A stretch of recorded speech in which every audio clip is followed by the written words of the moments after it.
We burned all the witches, we set the world on fire. We sang with candles in our hands. And this could be an anthem of what we're coming to. Giving guilty credit to you. We cast out the demons, then we'll drink another round. We stand where no one's to be found. And that's what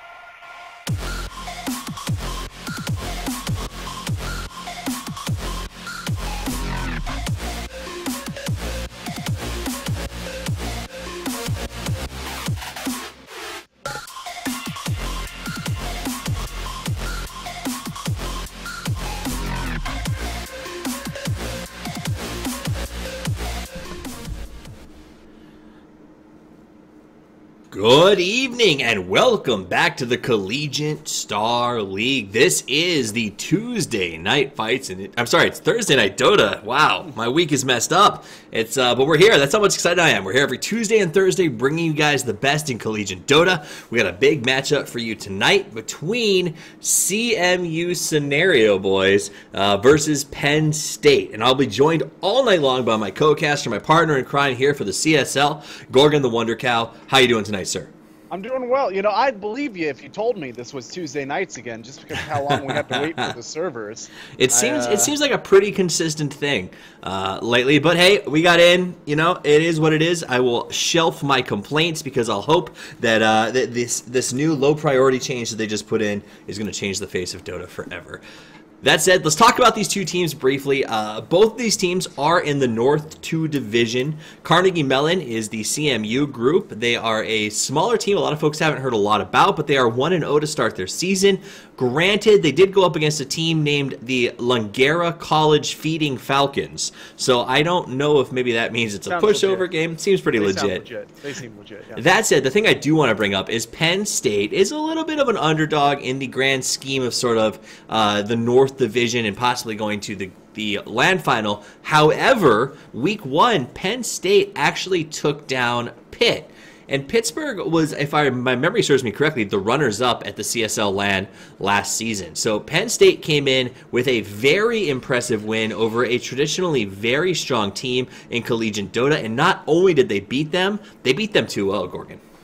That's not a bad track record to be coming into the game by any means. That is a great way to start your season. It's a good preface to sort of come into this thing with. Now, everyone's tired. We are about 40 minutes behind schedule because of some connection stuff and the servers being down. These teams are both East Coast teams, so I'm curious to see if that affects the process at all. Now, the ban outs, we see the Undying and the Doom taken off the board, Alchemist and Broodmother. Alch and Doom make sense to me. Do you think that the Undying Broodmother just implies that both teams know the other team has a specialty in that area?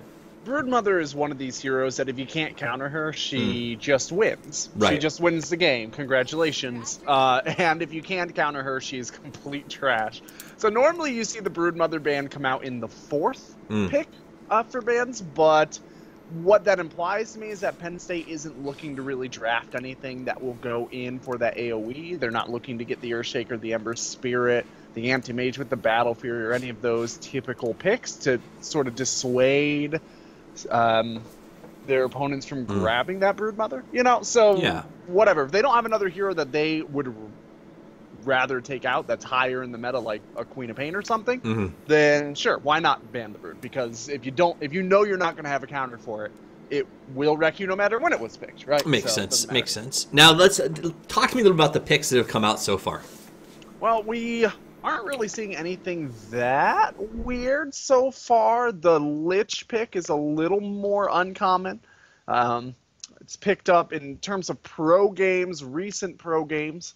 It's been picked up about 17% of games, all things said and done. So certainly not a top meta pick by any means, but also not completely out.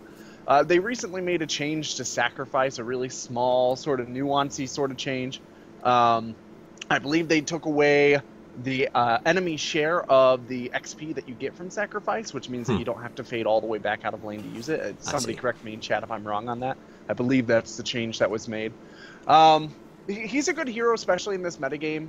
He is able to throw the frost armor or the ice armor onto towers, which will slow down that mid-game aggression that's becoming increasingly viable. Yeah. And he also does very well in these big team-oriented skirmishes that are becoming more popular with the Chain Frost.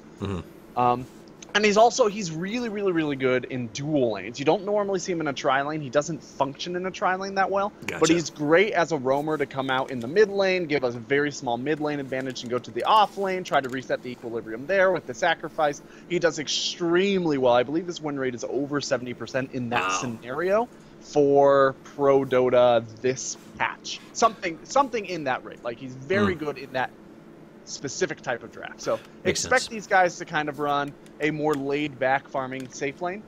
Probably not something too aggressive. Right. And then try to control all their lanes into a mid-game success rather than trying to pop out at the gate really bold. Makes sense. Now, we did see a Winter Werven pick up. We saw that played a lot on Tuesday. It's a fairly decent success, good early game control. That save is just so gosh darn strong on the Cold Embrace, especially early on. And another Wind Ranger. So Penn State seems to be following a little bit more, I would say, of what we've been seeing all along here, though Queen of Pain Clockwork is a combo that we do see come up repeatedly. It does seem to me like CMU is really looking for, like you said, making space into that mid-game, quick aggression, possibly some rotations to make tons of space for a Spectre, or even something like a Medusa, some kind of hard farmer into that late. Do you think that's going to work against Penn State? Because right now we already have incredibly strong push coming out of Penn State. If they pick up one more pusher, I don't know that CMU is going to be able to handle that. Well, Lich is really good at dissuading that push, both because of the Frost Armor, once again, and also because if you group up to push, he has that very strong AoE niche, so does Queen of Pain. It really depends on the way Penn State build around this. If they get a very hard late game carry and a really strong mid game pusher to do a force your opponent's head back into the shell while you create space for a farming carry, sort of for Protect 1, then Dire may be in some trouble at that point. But up until this stage in the draft, I don't necessarily know. I think it's too early to call if that mid game is going to be strong or weak for Penn State.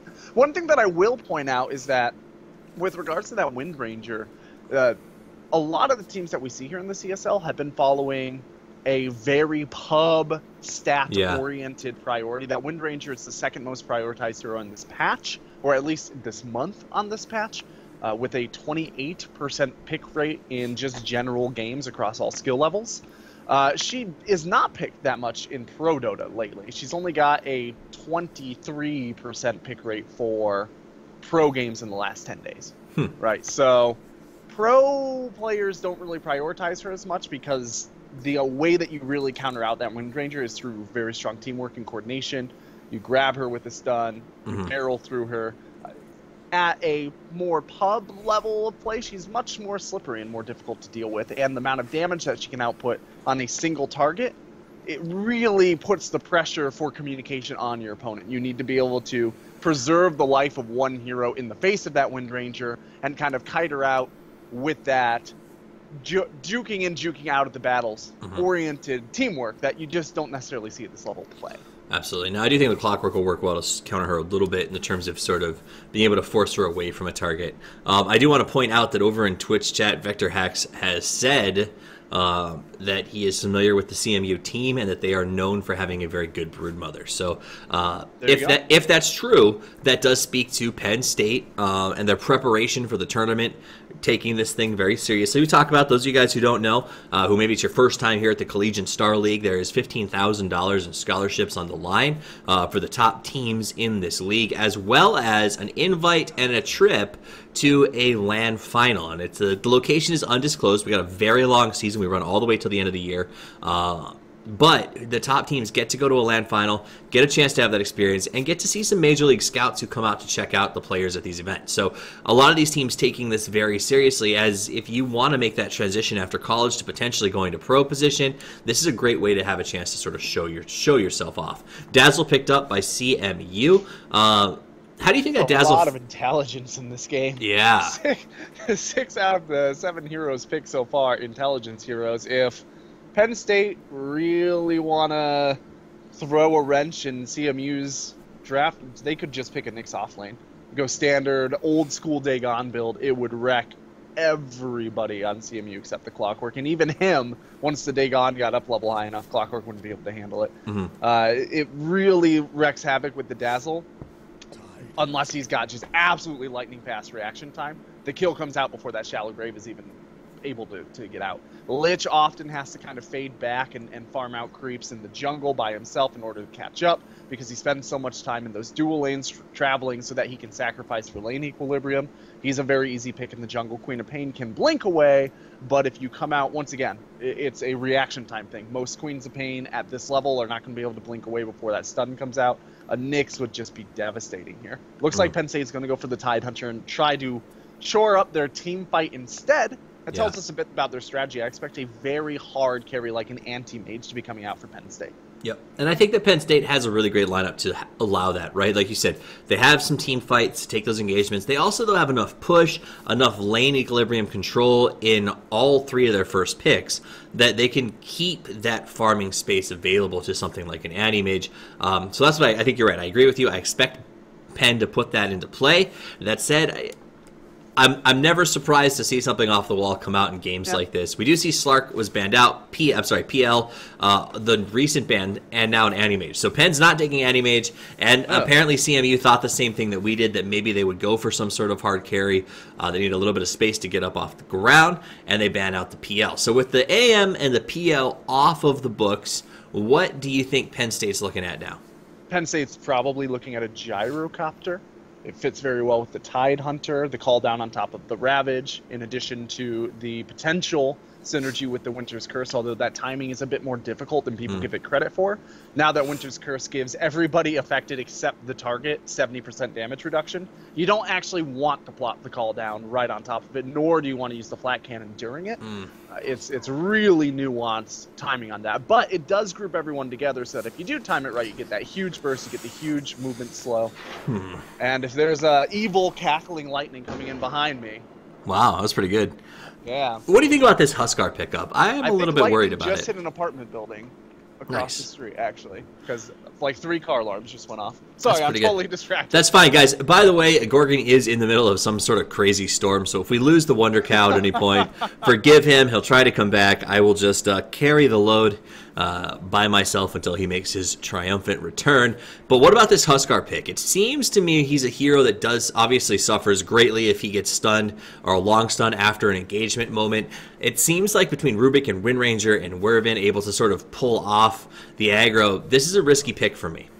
Juggernaut also fares well with the Tidehunter, with the Winter Wyvern. I know I ignored your question entirely, but I think the problem with the Juggernaut here is that it is putting a lot of eggs into the early push basket up against a fairly decent defending team, although the Huskar are not typically that great of a defensive hero.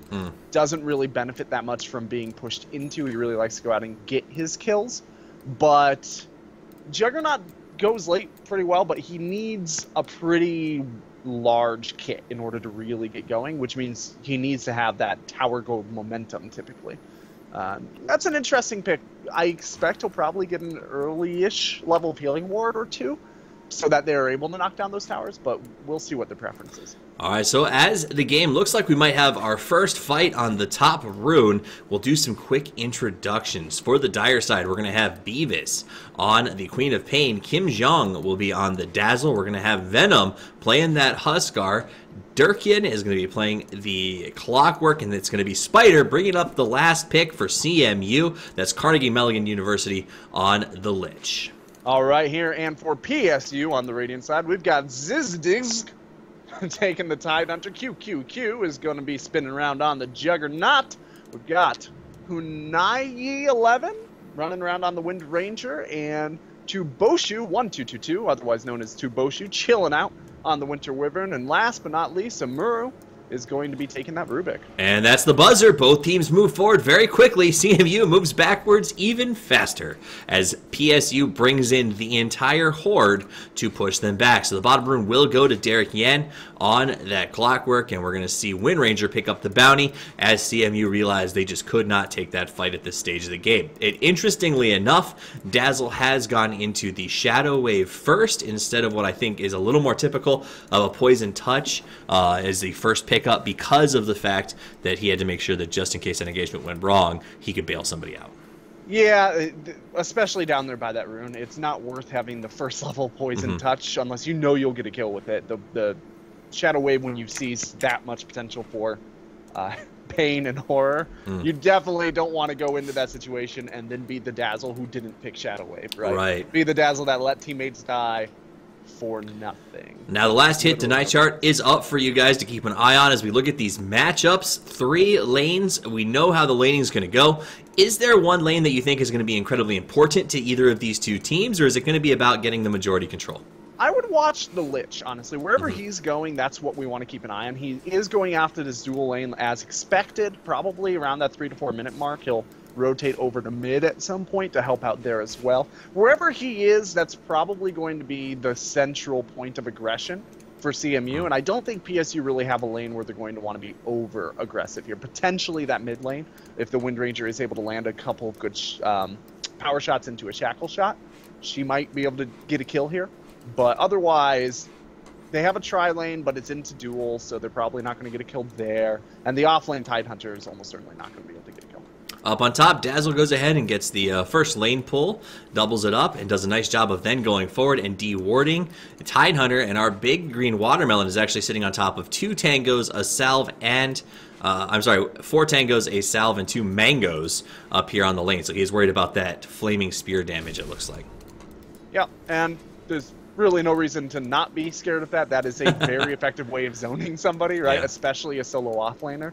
The amount of damage that you can rack up over time on that is really effective, which means in a safe lane it's not as big of a deal because you're going to have constant resurgences of potential regeneration consumables coming from your supports. But in the off lane, over time being forced out of lane and eventually being forced back to the fountain really hurts you. Wow, Kim Jong pulling all over the place here. He goes in and gets the dire creeps and uses them to farm up a camp. You want to go back to Venom, who's getting free farm as Tidehunter decided to go ahead and help control that middle rune, picks up a double damage. We'll head back to his top lane. Let's check in on the middle where it's 13-10 in favor of the Wind Ranger and a measly 2-0 for CMU's mid Beavis. Yeah, this is about what I would expect. The Wind Ranger's been playing really well here. I've kind of had my camera camped here. She's been making sure that she gets a creep kill and hits the Queen of Pain with just about every power shot. Right here, we're going to see it again. Doing just a really good job of maximizing damage output with that, getting multiple CS every time, making absolutely sure she's chipping away at the Queen of Pain. She's doing a really good job, honestly.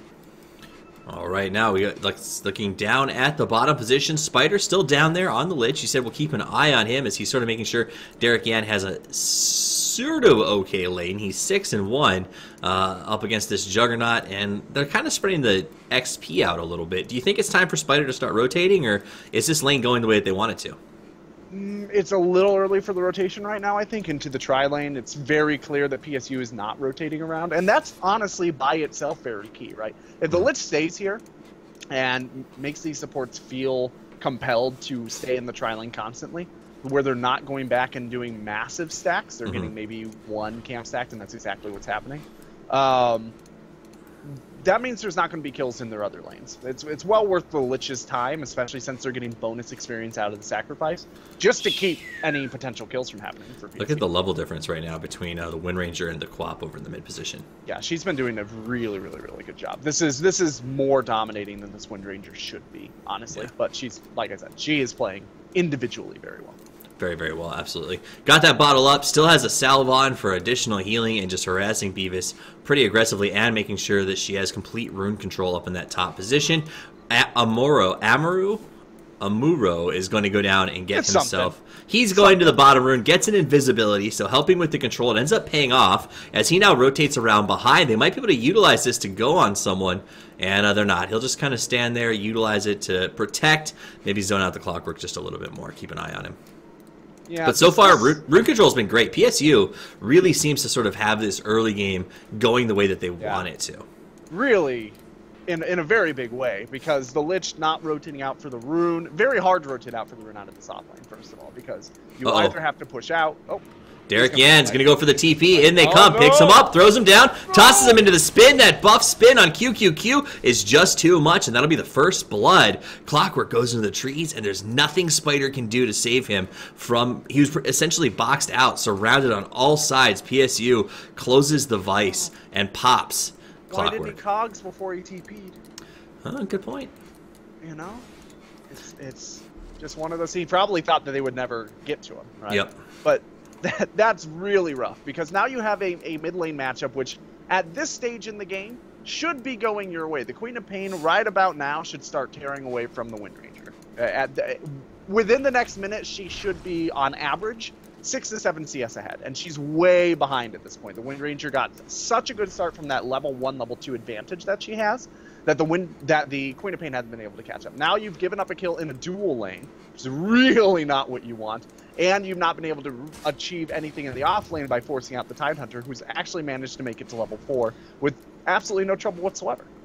Now, my worry, though, is if you look at Venom, Tide hasn't been able to do much to him. He's still sitting on top of the last hit chart. He's level 6 now. He's been getting the farm that he wants. Dazzle's been doing a wonderful job of supporting him and hasn't fallen that far behind in levels. And if you compare... Uh-oh, here they go. They're going to make their move on the Watermelon. Watermelon pops the TP, tries to get away, and he will. But that's a forced TP. That's even more free farm for Venom. And what I was going to say is, if you put a direct comparison... He died anyway. He died to the flames? He didn't TP into the fountain. He TP'd to his base. He died right here. So he may have TP'd to his fountain and then thought he was okay and walked out, which would have been very silly. Or he may have TP'd like just into his base, which also seems silly, but not quite as silly. Either way, it works out for CMU. They thought they had lost the kill, but it ends up that they take it home. But what I was going to say is, if you're comparing a Wind Ranger who's doing very well in the mid position to a Huskar who's getting somewhat of an equivalent farm in the top position, I would be more worried about that Huskar in the next 5 to 10 minutes. I would take the Wind Ranger every day of the week out of the mid, because the Juggernaut's not exactly doing poorly down bottom. He's got 2,500 net worth at 7 minutes. Yes, he is a little bit behind the Huskar, but CMU has devoted 2 heroes to making that happen. So he should be a little bit behind. Huskar is going to spin back. They've got that Lich still down there, now harassing him. He's gotten low a couple of times, and is having a significantly harder time going in there and getting those last hits. Meanwhile, up on top, we're going to start to see the tower push underway, already halfway down. Venom going to go ahead and use those attack stops to just burn through these creeps very, very quickly and allow the push to continue. Meanwhile, looks like Amaru and Zizzy's dog are thinking about going in here. They kind of want to fight with Venom. He's very far forward. Amuro, I thought, was going to make a move, but chose not to. And they'll allow them to just go ahead and burn that tower down, it looks like. Yeah, there's not a lot they're going to be able to do about this. This is kind of what a Huskar does, right? He barrels in. He's looking for an ulti, but he's not going to get it. He's got that bracer ready to go. The armlet timing is good. This is the moment that Venom really needs to start getting active, though. And this is the trouble with a really farmed Huskar. He doesn't actually turn that into more farm unless he's getting kills on heroes. He doesn't farm creeps that fast. He doesn't have any AoE ability. If he goes into the jungle without lifesteal, he ends up kind of falling apart anyway.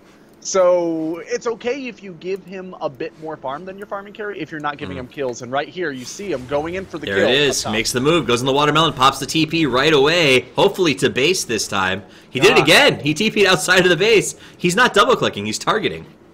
That's and weird. It almost backfired. He got incredibly low again. That's weird. I will say that PSU's reaction times have been insanely good. Yeah. Both of those times, as the player being attacked TP'd out, he's had a support TP in. Oh, I'm going to interrupt you. Up down the bottom. Nice cogs. Catches him inside. Derek Yan taking a lot of damage from the spin. Kim Jong coming in as well. Wants to make the chase happen. Gets up the heal, but here comes a TP. And QQQ will drop low again. A great latch on Derek. Derek is now going to have to back off. Gets a shallow grave. Spider comes in to help out, but drops behind. Now we see the big chase. There's the sprint. Chasing him down. Spider picked up. Thrown back, and it'll be a kill. Fast TPs. And that literally throws back to what you were just saying, Gorgon, about how fast the reaction time times from PSU have been. The second they saw that attack, that cog come out, there were 2 TPs rolling through. Yeah, it's just PSU has been playing as a team in a way that we don't normally see. I don't think we have seen this kind of team play yet here at the CSL. And that's really impressive to me. Like, it's awesome, obviously, if you've got a really individually skilled player, and we've seen a lot of those coming through CSL, who is just awesome and fad, and he can dive tier 3s, kill 4 people, and then taunt out laughing, right? But what's more impressive to me is a team, and really what has a much higher skill ceiling moving into the rest of the season, is a team that demonstrates that they can work together in such a way as to achieve goals intelligently and cohesively, even in the face of working under pressure. That's really what makes a good Dota team. Having really good Dota players helps, but having a really good cohesive squad is the core. Well, and keeping in mind that this tournament is unique in the sense of it's collegiate. It's not your typical pro tournament qualifiers for the LAN in 2 months. This tournament runs, or this league, I'm sorry, runs until the Christmas break, takes a month off, and then comes back. See the Winter Wyvern get on their back here. Yeah, he pops the flight, goes up to the high ground. He's going to still take some damage. Nothing from physical, but look at that. They just burn right through it. Down he goes. Good pick off on the Dragon, and CMU makes it 2-2. Gold lead is dead even. XP is actually in the favor of CMU right now as they continue to really, it feels like, start to execute that game plan that you talked about, where they want to have a little more strength going into the mid game. Yeah, the Winter Wyvern is not good against Huskar. The whole idea of cold embracing because you're under attack by Huskar seems good at first, until you realize that A, Burning Spear is magical damage, and B, you're holding still for him to attack you with it and get those stacks up. Each one of those is about 120 damage after your magic resistance, so literally every attack that you let him give on you is 120 damage over time, over 8 seconds. Wow. So Cold Embrace is basically saying, hey, can you give me a slow nuke for 700 damage, please? It doesn't work out. It basically never works out, especially level 1. All right, gold lead. We talked about that. So CMU's up by 3,000 XP. Is that something that is going to quickly become a problem?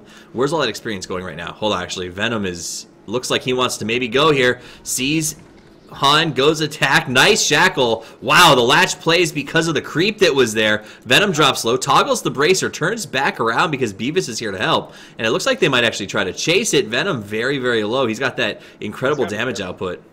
There's a Ravage up on his dog, so they don't want to dive too deep, especially since he's literally on borrowed time. He's just toggling the armlet for any health he has. Yeah. Wow. But the Wind Ranger can't solo kill him, which is a really good sign, because she is really the one that he has to worry about right now. She doesn't have a ton of end-of-life magic damage. She opens up with a nuke, usually, the power shot, and then will take the rest of life with focus fire, which is the sort of engagement that Huskar doesn't really want to deal with. He likes people who start physical and end magical, because he obviously gets those bonus resistance stacks from Berserker's Blood. QQQ's build is this pretty common? It feels a little rudimentary to me. The magic wand with the shield and the Aquila or Aquila. This is a very safe build, is what I'll say about it. There's nothing inherently wrong with it. It gives you the armor that you need through the early game, although there's a ton of magical and pure damage coming out from CMU, so I don't necessarily know that armor is the right choice here. It gets you a bit of magic. This is the sort of build that you would normally see go into drums, and then you would push with it, which makes sense because in the draft, remember we were saying they probably want to push, but with the game going the way it is, they probably just want to open up space for the Wind Ranger to knock down a tower rather than just push as a group. The Lich and the Queen of Pain and the Dazzle and the Clockwork are all going to coalesce around a group push. That's not really an opportunity you want to be giving CMU at this stage in the game. So Venom playing very aggressively, going to the opponent's side, looking for a pick-off, has that speed buff from the Cobalt Foreman, and now he gets a haste rune. So he sends the Cobalt to wait for him until the haste rune's over, and again goes looking. So playing very well. A lot of interesting plan to have that 12% speed increase and utilize that to try and get some of these early picks. Right now, though, not panning out as it's still 2-2. Now we do see Venom going into the opponent's jungle, looking for something again. The aggression never stops. He wants to be a pacemaker in this game. Like, he absolutely does. There's and no he way needs to be. That's what this hero does, right? It's a completely momentum-based hero. Once you get the very core item that you need, which is often that armless, sometimes it's straight into lifesteal and drums, or earn even might be enough for you. Once you get that item, it's all about forcing your opponents into bad positions. Huskar is a hero who capitalizes on mistakes so much more than he actually benefits from strong individual play. Now we do see 4 grouped up down here on the bottom lane. Tidehunter, by the way, still carrying those 2 mangoes around, so he's going to be starting his own fruit stand, I would imagine, relatively soon. And I think he was expecting to harass with the yeah. Smash a little more than he got to. So you're right, Jug did go for that Drums of Endurance pickup right after he grabbed that ring, and it makes sense, I guess. It feels like a Tortellini build, right? Like, it's just, I guess it makes sense for the push. It just feels like, I don't know if it's going to be strong enough to sort of stand up to the early game that he's going to have to get involved with these fights. It's a really safe build, is what it is, right? It gives him a very well-rounded kit. He gets a big life buff coming out. At this stage in the game, here's a rule of thumb for everybody. Based on the armor, or based on the price ratio of health or effective health to actual cost, at this stage in the game, if you have about 1,400 health, you're better off building armor. So you're better off building something like a buckler or even a casual chainmail than a drums. If you have less than 1,400 health, usually the drums gives you more effective HP. The drums will also give him a lot more effective HP for the cost, up against all the magic damage that CMU have. So it gives him some survivability, and it gives him a more presence in the team fight. It also gives him, if he uses the drums while he's Omni slashing, he gets more attacks during that Omni. Kim Jong came in, popped the spin on QQ, and QQ knows immediately that something's up when he sees Dazzle by himself. TP's away, Venom coming from the back, unable to make anything happen. He has a double damager, and he wanted that real bad, and says, all right, well, I guess if we can't have that, we'll push this tower. Look at the wards that they've put out, the aggression that basically Venom has said, instead of taking over your jungle, I'm just going to take this entire side of your map and make you scared to do anything in this region.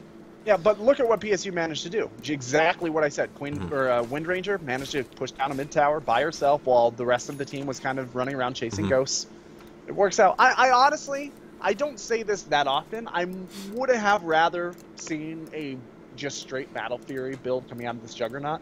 I don't think he's going to out mid-game this Huskar that got off to a much better start. Exactly. And is now about 1,500 gold net worth ahead of him. But, like I said, this is a fairly safe build usually in general. I don't mean to say that it's the best build in this situation, but it's certainly not the worst build in this situation either. All right, we're going to jump to the mid where Hun is a little bit out in front. Venom wants to try to close, puts up some good damage just with one right click. Out comes the Shackle, big hook shot. Derek Yang gets her inside of the cog. She's got nowhere to go. Blade Mail is popped, and they're going to keep him alive. There comes the Tidehunter, so they will go 1 for 1, but Venom's not done. He turns around, goes, Rubik picks up, throws down. The stun is going to last. Will it last long enough? Tubo taking a ton of damage. He turns back around. Vino gets the last stand, or the Shallow Grave, I should say, and the heal, and they lose 1 for 1 after all of that. I thought we were going to lose more folks, so a good play. We're going to lose a tier 1 tower, though, and that's not good news for PSU. They're not in a stage of the game where they can afford to be ceding too much ground, especially because their Juggernaut does not have flash farm capability. Right. That's one of the dangers of this drums build, is that you really do need to maintain the map control that it's supposed to grant you with your ability to push out of those drums. So I'm going to imagine that this Huskar is going to look for evasion here at some point in the near future. He did pick up that 10 armor from the plate mail, but he's definitely, I think, going to need that to sort of deal with his Wind Ranger in the later game. Right now, though, the fact that they've taken that tower, they've really been very aggressive. Is this making enough space that they can try to finish this game before that Juggernaut and that Wind Ranger become too much to deal with? I don't think Huskar is going to go into evasion unless that's a very casual plate mail. Like, why would he? I don't think that he's going to necessarily. Oh wow, Wind Ranger's finished her Ags, by the way. Yeah, she finished it actually before that fight. Okay. A minute and a half before that fight. She got it with this tower basically, shortly after. Yeah. I'm curious if what that plate mail is going to go into, if he's going to get it in AC with it, or if he's going to go Lotus Orb and try to... Big engagement down the bottom. Is going to jump in on Hun. Nice play by Tobu to buy a little bit of space. Venom sticking in deep. He's dropping low. He's going to try to run the bouncing ball of doom, putting in some serious work, and they go with a 3-for-1. Now the spin to win on Derek Yan. He turns around, wants to get out, taking a lot of damage from the tower, pops a blade mail to discourage QQ from the chase, and he'll back off because he cannot risk another casualty. His team lost 3 in exchange for that Huskar. And up on top, Zizzy, the only man not to come in, decides he's just going to stick it out and stay here on the top lane. Yeah, so back to this plate mail, which I'm obsessed with right now. The casual plate mail would not be a terrible idea because armor is really all that Huskar needs at this stage of the game. He's got a ton of raw HP, and that armor stretches that out much more effectively. In addition, when you have armor, the effective HP that you steal from Helm of the Dominator is actually much greater than the marked amount, the raw HP that you get from that. But, and obviously, once again, we already talked about Berserker's Blood, but he's getting a ton of magical resistance from Berserker's Blood, so the only damage that's really very devastating to him is normally physical damage. I don't know. I feel like going into Evasion, all that being said, I think going into Evasion first would have been a better call, going into something like a Heaven's Halberd, maybe.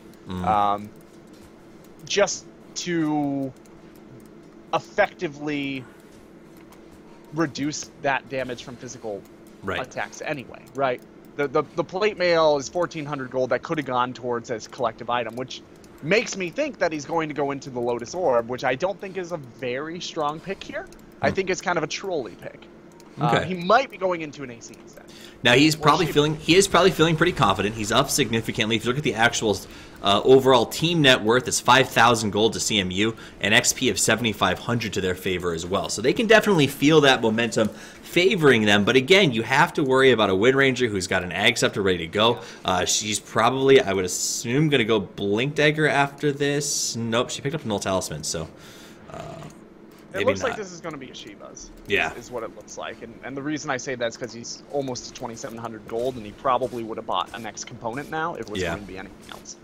So, it's, I don't know. No, it is the Assault Cuirass. He just got the Hyperstone. That's what it is. Okay, QQQ Juggernaut just picked up the Yasha, so that's going to be flown out to him as well. But it is going to be that AC. Interesting. What do you think? What do you think about it? Here. I don't like it. Most of the damage coming out from his team is magical or pure, including a lot of his damage out of the Burning Spheres, right? I do like that it gives his team a bit of armor buff against a largely physical damage team, but I think it would have been better to just rely on the Weave and get a Medallion of Courage or two. And the Lich already has Medallion of Courage, so she can boost her teammates up with that. It does seem like that's going to be a huge armor debuff, right? We're going to have Dazzle's ulti, the Medallion, and then now his Assault Cuirass. Means that they're going to have the ability to really tear through a lot of these heroes. But like you said, is it going to be as effective if he had gone for some evasion or something of that sort? I guess we'll find out. Venom gets himself a regen rune and is still aggressively hunting, farming his opponent's jungle, really saying, this is my house and I dare you to come into it. Meanwhile, we see a rotation by all of PSU into here while they watch QQQ farm some camps. Does somebody have some smoke? Yep, Amuro has it on him. It looks like this is what they're gathering for. So you will see a smoke rotation. They are tired of Venom being in their jungle, and they are going to evict him as quickly as they possibly can. It looks like Zizzy is going to lead the charge here. We also have Hun hiding out behind the tower, waiting for a chance to go in. She's going to see Venom. That should be her chosen engagement with the big shackle. Waiting for the chance. There it is. It'll get a good latch. The ultimate going to put on him. Picked up, thrown down. He's taking a lot of damage. Amuro takes a lot too, but that will be Huskar dropping down. Derek Yan in very deep. Managed to finish off. Rubik will be enough spin to win as he chases Derek down. Nice shallow grave to buy some space, but Derek is going to be able to get TP'd out of there. He survives. They lost the Lich in that engagement, and now Kim Jong going for the TP. The stun is up, but he's invisible, baby, and he gets away. So that is 2 for the price of 1, and really that fight for CMU, I think, goes better than it could have. PSU looked like they had a really good chance to make a massive engagement and get more than just 2 on that. Yeah, that's not a terrible situation to be in all honesty, especially because they are a little bit behind in net worth. They're not massively behind, around that 5,000 mark. taking a trade at this point, especially with the Huskar as part of that trade, will almost always be good. Unless they lose a tower or something off the back of it. But they're actually going to get a tower off the back of it, making it well worth their time. Absolutely. That Glimmercape pickup by the Dazzle already paying itself off as it allows him to get out of a sticky situation and to save Clockwork in the process. So they do manage to back out with that. Meanwhile, we go to the mid lane where, oh, wow, there it is. Hun comes in. She did get that Blink Dagger and got the Shackle kill up on the Quap as soon as it was ready. So reveal and destroy. Hun goes ahead and gets herself a Queen of Pain. So, I know that I've been obsessed with this Assault Cuirass build, but here's what I will say about the AC build. It has a very high win rate, but I've been literally just leafing through every Assault Cuirass game for Huskar in Dota history. It's almost always against a massively physical damage team. We're talking Lina, AM, Death Prophet as one example of a team that you'd be against, and with an additional hard carry that's physical damage with you. A Viper, a Medusa, something like that alongside you. You don't Venom had smoke, wants to go on Hun. Hun pops the sprint, and she literally got revealed, I'm sorry, at the exact right position to be able to get out of a gank. It was a smoke rotation. The guys from CMU made a massive move to try and pick her up at the top rune, but she was just in the right spot to be able to get out of there before they could lock her up. Yeah, It was lucky. It was just lucky, I think, by Windranger. I'm still befuddled by this choice to go EC in this game. I'm just confused by it, to be more than anything else. Listen, I always give the players the benefit of the doubt until they prove otherwise. What he's doing, and he's probably run this 1,000 times in pubs or something. But it's, you know, you got 3 intelligence heroes on your team. I don't know. But what are the other items we have coming out? The Tidehunter will be going for a mechanism, it looks like. The Juggernaut did just finish his Manta style to go alongside the drums and the Aquila. Windranger is going to be building a Black King bar next. A Dazzle does have a Glimmer Cape, that's nice. A Force Staff and a Blade Mail on Clockwork. We haven't seen too much come out of that so far. But right now, I don't know that in most of these cases, PSU can actually respond. Derek Yan goes for the hook. In comes the TP to help out. Tobu is there, but Zizzy's coming around behind. He's got the Ravage available. The TP is in. There's the bouncing ball. It's going to go all over the place. Venom came in too, taking some damage. Rubik picks up and throws down, but they lost the Tidehunter. They lost the Winter Wyvern, and we do see the escape from the Windranger. So they thought that they had that. They thought they could handle it because of all the ultimate combos, and actually CMU survives both the Lich ulti and the Tidehunter ultimate and gets a double kill for their trouble. So good play by CMU up into that top lane, and now they'll make a push out of that. Yeah, I don't know that there's a lot PSU can do in most of these situations to actually take a fight in lane. If they can maybe take a fight in the jungle where there aren't creeps to pull away from the Omni Slash and to reduce the damage of the power shot. But in the lane, in these pushes, it doesn't look like they're going to be able to take a fight unless they perfectly Spider in some trouble, goes ahead, pops the ultimate, taking damage from Venom, but sticks around, puts on her evasion. Then Rubik comes in, zones Venom back a little bit. Hun wants to make the chase, blinks ahead, Venom going the opposite direction. It's a little bit of a mind game there as Hun continues to chase. QQQ pops the phase boots, cannot get through, body block, and says, I can't get past you, Windranger. And they will just back off. They do get a nice pick on the Lich, however, but what I think happened on the top lane that really worked out for CMU is the 2 TPs that came out were staggered enough that ZZY kept waiting for them to finish before he ravaged, and it sort of just threw them off their game because Windranger was almost completely down before the ravage ever got blown off.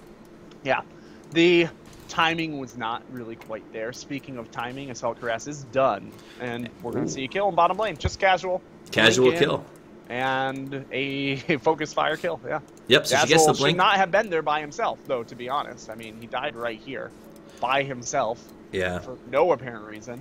I think it was going off that maybe Huskar's around Fear Factor. That said, Hun is almost done with the BKB. It looks like she'll be picking that up as her next item. The guys from PSU now going to head down towards that bottom lane en masse as they follow Tidehunter looking for an engagement. Tide does have the buckler, so I assume a mechanism will be coming out for him relatively soon. Amuro has picked up the cloak, so maybe we'll see a...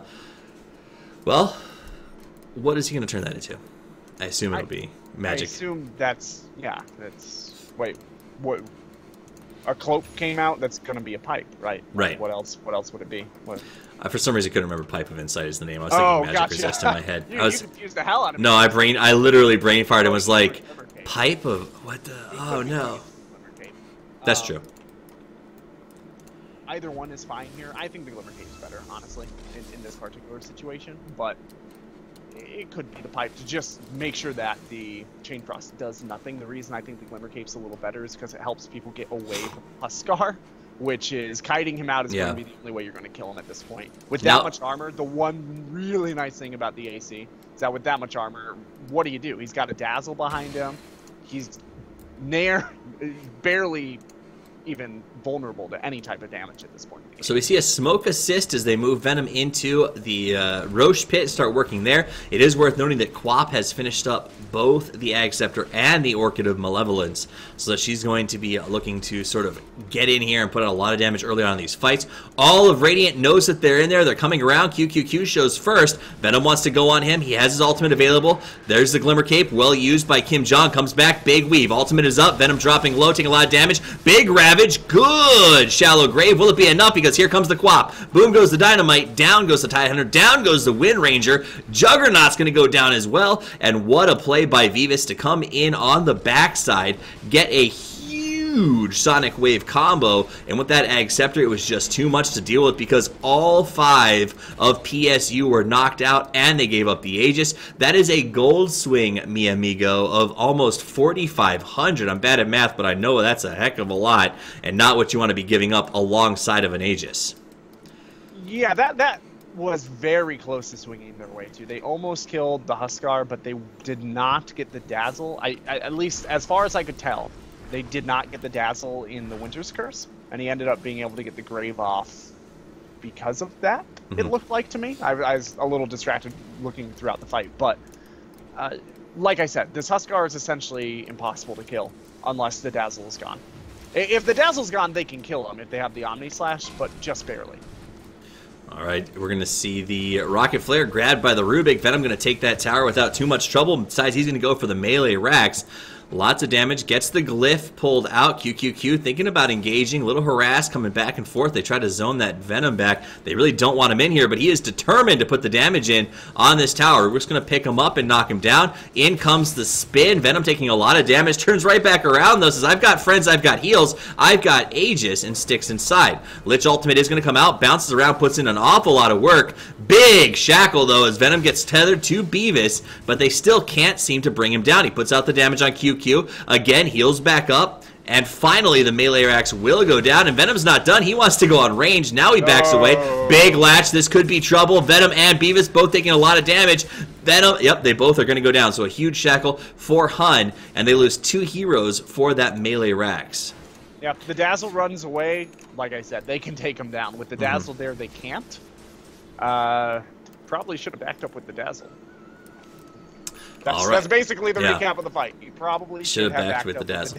Yeah, he was just unbeatable there. Now, after that aftermath, you see the Lich get a Solar Crest. The BKB finished up by the Wind Ranger. Tidehunter is very, very close to finally having his mech online. In fact, he did just buy the recipe, so his mech will be up come the next fight. And the Manta style is done on the Juggernaut. What? The Manta style's been done on Jug for a long, long time. Yep, I'm just pointing it out because we haven't talked about it yet. Okay, gotcha. Yeah, he's got a Basher now, actually, alongside that. So, the Basher, brand new, is going to be coming out, will be effective. It's a good item. It doesn't help them farm, and at this point where they've got a Rax down in one of their lanes, and a Huskar that's nary unkillable, or very close to unkillable, it's a tough call. Do you get that damage item that helps you secure team fights and just hope you don't get wrecked in team fights? Or do you double down on taking this late game and get something for your AoE potential? Maybe be able to push out, for example, if you do get Mega'd. As right now, that Juggernaut without a Battle Fury, without a Maelstrom or anything, if they do get Mega, they don't have the ability to defend against Mega. Big latch on Beavis. Beavis got nowhere to go, and we will lose Quap again. We do see a quick rotation from the Lich, though, and it looks like they think about chasing. All it's going to do is push Wind Ranger back. She doesn't really care. Gets a nice pick off there. Second Solar Crest, by the way, is finished up on Dazzle, so that puts 2 on the side of CMU, as well as the 2 Ag Scepters on their side as well. Speaking of Ags, big hook shot by Derek Yan comes in, pops the BKB, turns back around. He says, I got to get out of here, but the latch goes to the tree because it follows the Force Staff and ends up getting the kill on the Clockwork. That was some cheeky shackling. So Hun still not done. Gets the TP. Wants to go after Spider. The shackle is off, as is the ultimate. No latch needed. Spider just going to get worked down. Puts out the ulti. Good bounce.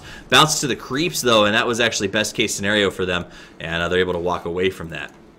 Yeah, that was a good instinct to throw that off, but the Tidehunter pulled back in a very intelligent move. Pulled back, put it off to the creeps, and was able to get out. And that's that means it's not down. That's actually been a pretty effective skill for them in the fights. Need to win this. Like, they need to get their opponents at least 1 foot in the grave. They need to take at least 1 more lane of racks here soon.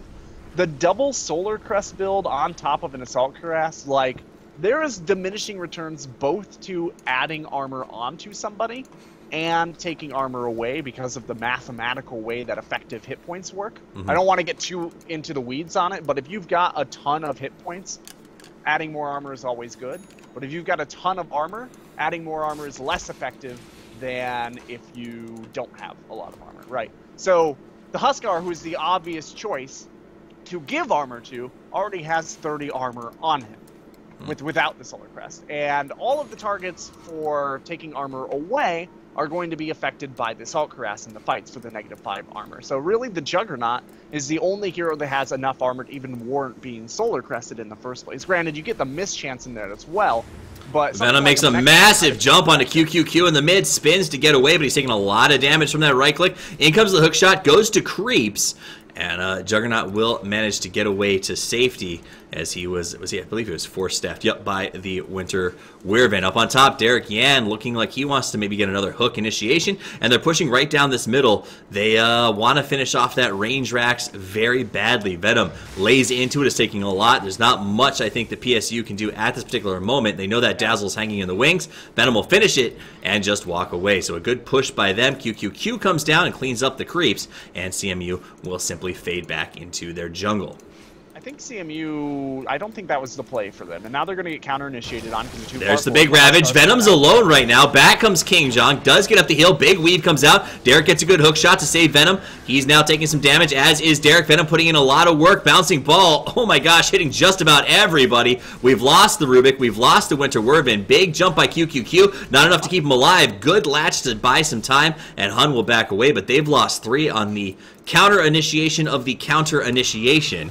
As a CMU, you know, PSU thought they had caught him out. They thought Venom was in a good position to try and get that pick off. They put everything they had into it, and Dazzle with that weave heal, it was just too much. The Solar Crest, huge help for Venom, keeping him alive, and now he can tear right into that middle push. The big problem there was that the Ravage came out in a position where the Omni Slash couldn't kill the Huskar. That's the big problem. If the Omni Slash would have had a clear shot on him, that would have been a team-winning moment, potentially, for PSU. But now, Huskar does have buyback, but he's not spending it, which tells me that these guys are probably going to forfeit in a moment. I think, well, they just watched Venom heal through 2 towers worth of damage, and now he's just going to go on the mid. They're not going to GG it out, it looks like, but this should be a dead mid position. The buyback from the Jug comes in because he has to. QQQ taking a lot of damage. Venom jumps to him, is going to finish the job. He does get saved briefly by the Winter Wyvern. They force staff him out. Derek Yan on the watch, and they let him go to the high ground. Winter gives his life, and Venom will just finish off the Ancient as CMU executes their strategy, brings the game to a close at 38 minutes. You said it. You said their mid game is going to be strong. They're going to bring a lot of aggression. That's exactly what they did to close this thing down. So CMU shows us beating a team in PSU who had a really good showing last week that they are nothing to be trifled with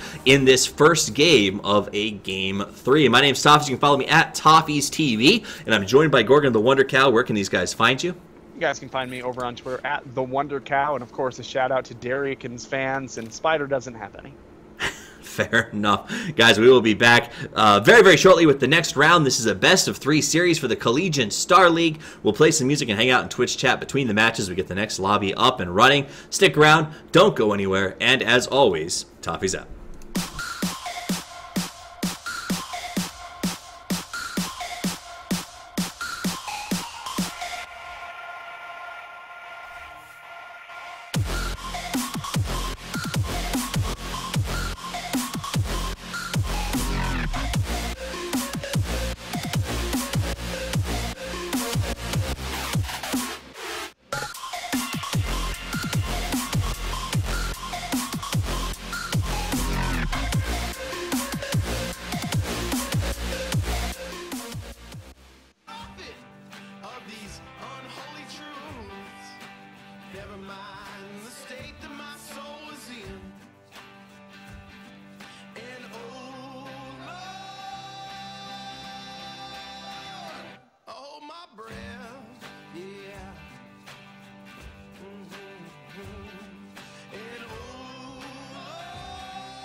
come on, it's that new religion. They're doing what makes them feel good. Oh Lord, oh Lord. The truth that stings, so we're gonna choose not to listen. Living one foot in the grave, riding from the inside out, yeah. And oh Lord, I hold my breath. Yeah, yeah, and oh Lord, I hold my breath.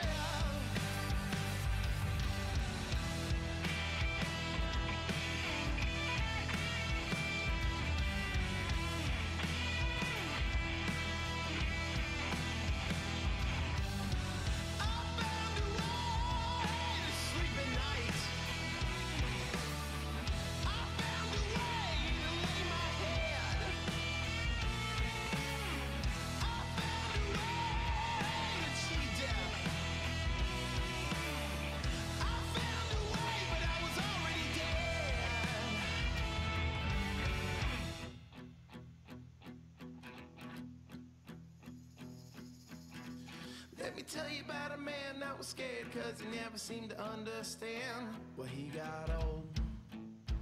Why he got old.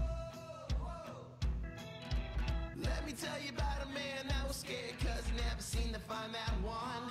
He let her go. He let her go, yeah. I run straight to the Lord. I run straight to the Lord. I run straight to the Lord. 'Cause he holds my head up high.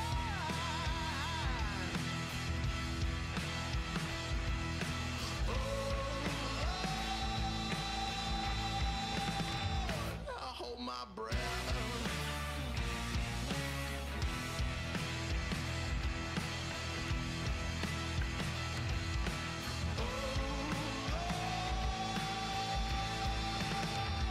I hold my breath.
I've been called a liar. Oh, my mistakes will be the end of me. I've been set on fire. Oh, to what degree? So get your hits in for free. But do you really feel something? That kind of thing just drags you down. Or do you want to see something? Well, keep your head up and stick around. Yeah, you do what you please. The kind of thing brings a man to his knees. Are you so thin your thing? Does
And welcome back to the Collegiate Star League Game 2 in this matchup between Penn State and the CMU, the Carnegie Mellon University scenario, boys.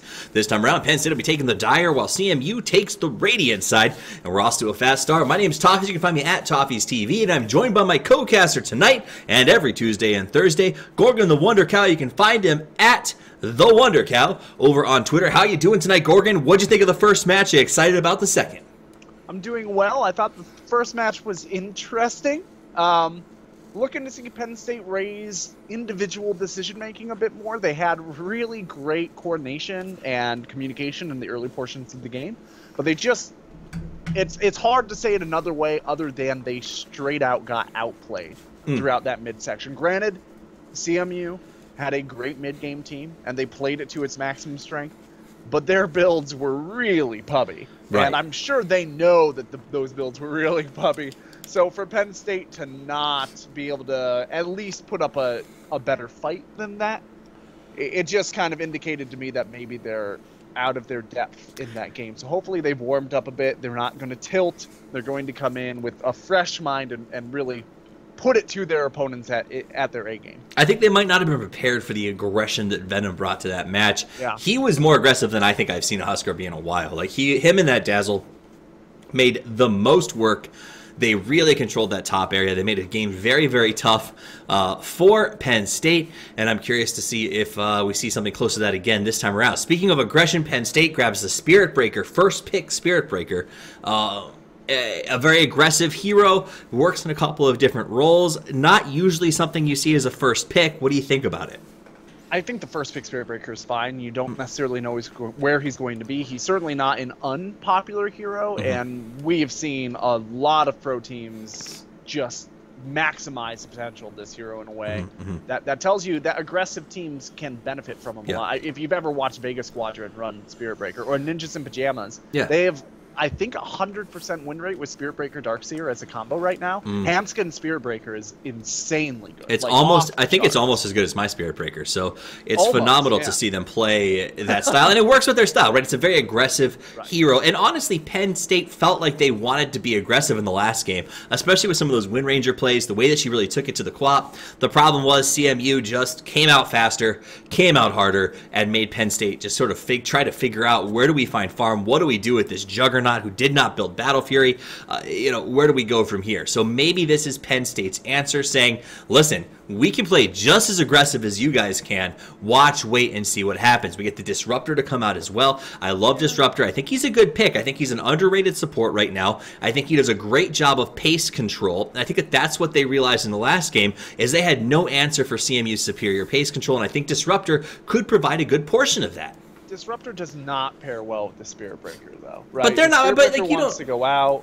I mean, if you run them together, both of them lose 20% win rate. Okay, like, that's how badly they synergize. By playing together, you go from over 50% win rate for both to 38%, and that's rounding up 38%.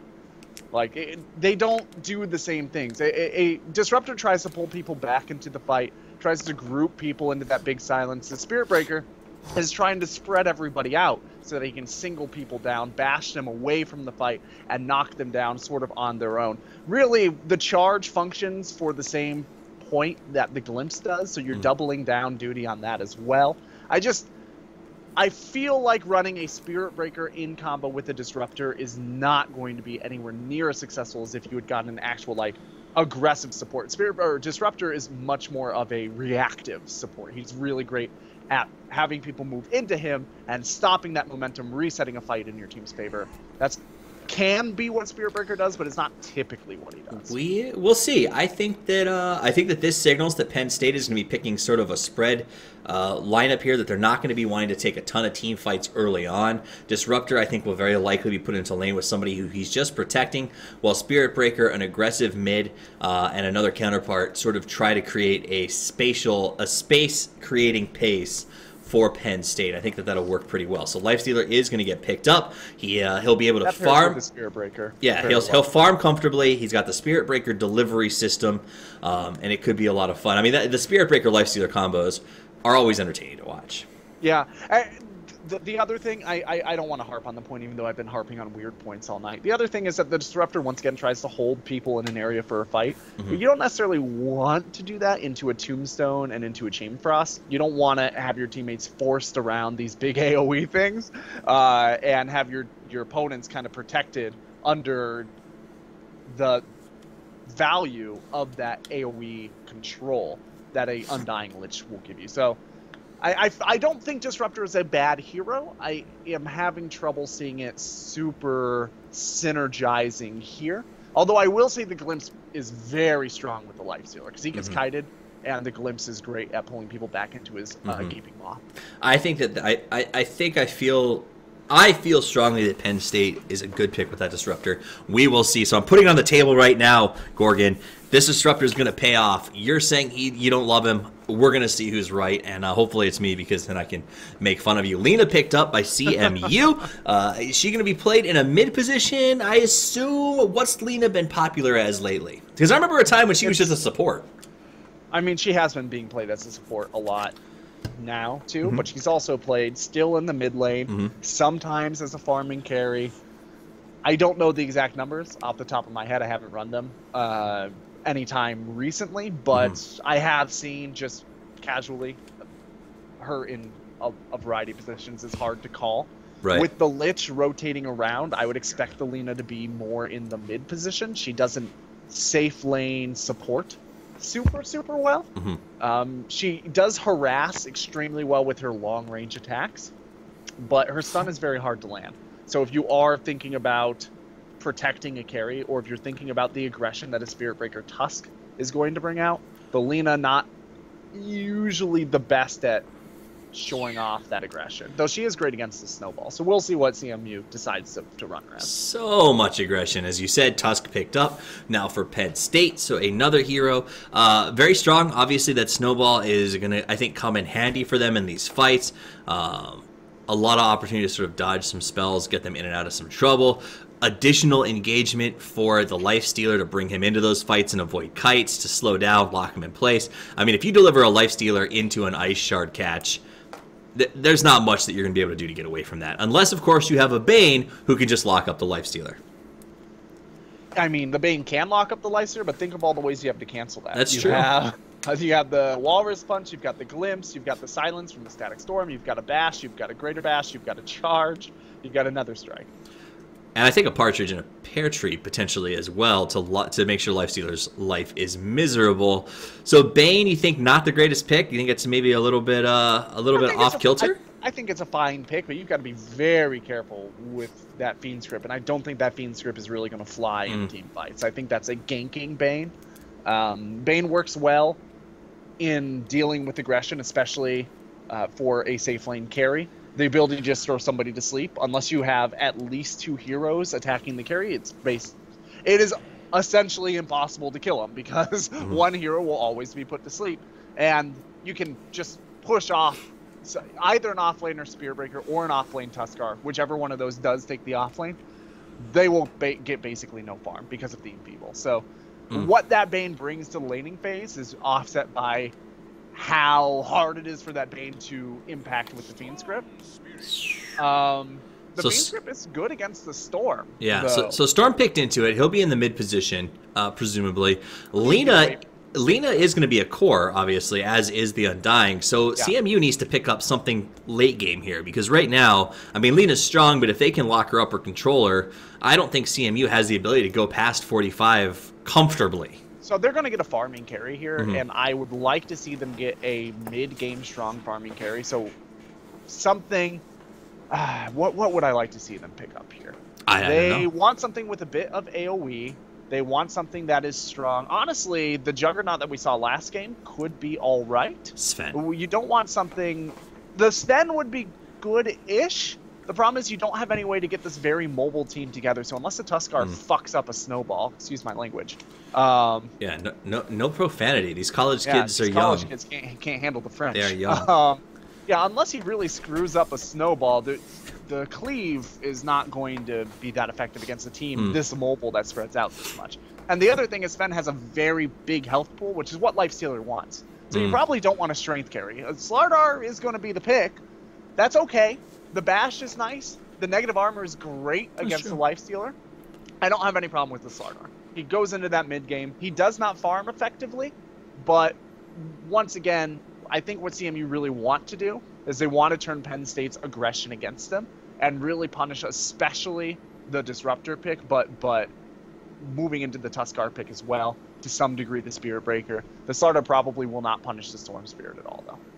All right, so we're going to, with that, wait for everybody to grab their heroes and get ready to flip into this Game 2 of a best-of-3 between Penn State and Carnegie Mellon University. Bane and Slardar up for a discussion, I suppose, or some last-minute orders being delivered to the team, as it looks like Venom will be on that Slardar. Yeah. Now, last time around, Venom played the Huskar very aggressively. Do you think that Slardar can be played at the same level of aggression? Yes, I think that he has to be. That is what the Slardar does. So the thing with the Slardar is his damage output is immense because the amplified damage is just, for a physical damage-based team, that amplified damage is taking away effectively like 30% of somebody's effective health. I like how Venom GLHFs with the ellipses. Not even a full ellipses, just 2. But so Slardar can't massively farm, right? He does not have the ability to just burst down creep waves that effectively. So the way he ends up getting his gold and his advantage is the same way the Huskar does. It's the same problem Huskar has. You have to go in and get kills as soon as you get your basic kit, or you'll fall behind your opponent's farming carry. Farming carries, traditionally, the hard ones, the ones that go late very effectively, are able to just wipe out creep waves, or they're melee agility heroes that can build an item to wipe out creep waves. All right, so we are going to gather at the bottom rune. PSU did this last time where they put 2 forward, hid 3 in the back, and got the first blood out of it. They're going to try it again. As we wait for that, we'll start the introduction process for Penn State University on the Dire side. We're going to have QQQ on the Lifestealer, Hanaya 11 on the Storm Spirit. We're going to have Disruptor played by Amuro. We're going to have Zizzy DSG playing the Spirit Breaker, and last but not least, Tubashu 1222 on the Tusk. All right, and here for CMU, it's going to be Beavis burning up on that Lena. Kim Jong-il is going to be making your nightmares on the Bane. Coming back to block the bottom lane, it's going to be Venom sliding around on that Slardar. In the off lane, it's going to be Spider chilling out on that Lich, and Derek Can is dead in the water on Undyne. All right, so that's the start. That's where the lanes are breaking out. Looks like a 2-1-2 from the boys from CMU. And on the opposite side, Penn State going with a little more of a... Oh, no, it looks like they're going to do a 2-on-2 as well. So both teams going to a little more of an old-fashioned lineup. Tubashu and Zizzy going to be down here. This is going to be a pretty tough lane, I think, for that Venom to deal with. And are they doing that in part because they saw what happened last time? I'm not sure if this is going to be sustained out here or not. Presumably they're doing this because they expect the Bane to be there to make stopping Venom impossible with one hero. So they're bringing 2 heroes down here so that no matter what happens with that Bane, at least one hero is constantly harassing and pushing off Venom. Which I think is a good call for now. I don't know if it's something they want to do indefinitely unless they get kills down here. The Lich, obviously, I explained last game, but Lich can't really function in tri-lane that effectively. She does not win a lot of games out of a tri-lane, but does have a very good win rate out of dual lanes or roaming. Okay, so which one, if you had to make a pick of these lanes, which is the lane to keep an eye on, which is going to have the biggest impact in this game? So bottom is going to be that pick, because bottom is the lane where PSU wants to be able to pull a kill. Bottom is also the lane with the hero that is the most momentum-based for CMU. And so whether or not Venom gets farm and whether or not one of these 2 Radiant heroes dies, actually... This might be it. Zizzy in some trouble. Ice Shard comes through, doesn't block anybody out. Venom putting out a lot of damage. Now it's going to turn to Tubo, and they drop them pretty low. Salve will be used, though. And now Kim Jong a bit deep. Here comes the charge from ZZY. Pops Kim, but puts him in a tough position as Venom gets the stun. ZZY might be in some trouble. Jumps into the roll. Will it be enough? Kim Jong saw it coming, and they finish him off. So a bit of overconfidence coming out of Spirit Breaker, and he ends up giving up the first blood. This lane is officially lost. While the lane equilibrium, we already see the clarity popped. As long as that lane equilibrium is out, they can't dive onto the Slardar to take off this clarity. And they can't move into him if they're going to be out-leveled, out-farmed, and have double Slithering Crush against them. So I don't know what they do now to make this lane up, unless they rotate down another hero with the Disruptor. And Disruptor honestly doesn't provide that much in this lane. The Glimpse is what you normally use, but Venom isn't going to be trying to run away from this engagement. He's going to double stun, so using the Glimpse is not going to be effective. The damage output on the Disruptor is miserable. So Venom, and like you said, a momentum hero ends up getting that early kill. That's a big deal for him, and now he's just comfortably staying in here. The lane's going to get pulled to maintain that equilibrium, and he will continue to farm pretty comfortably. And how devastating to the next, 5 to 8 minutes is the fact that they gave up that first blood on the bottom lane to Venom, who we know wants to play that hero very aggressively.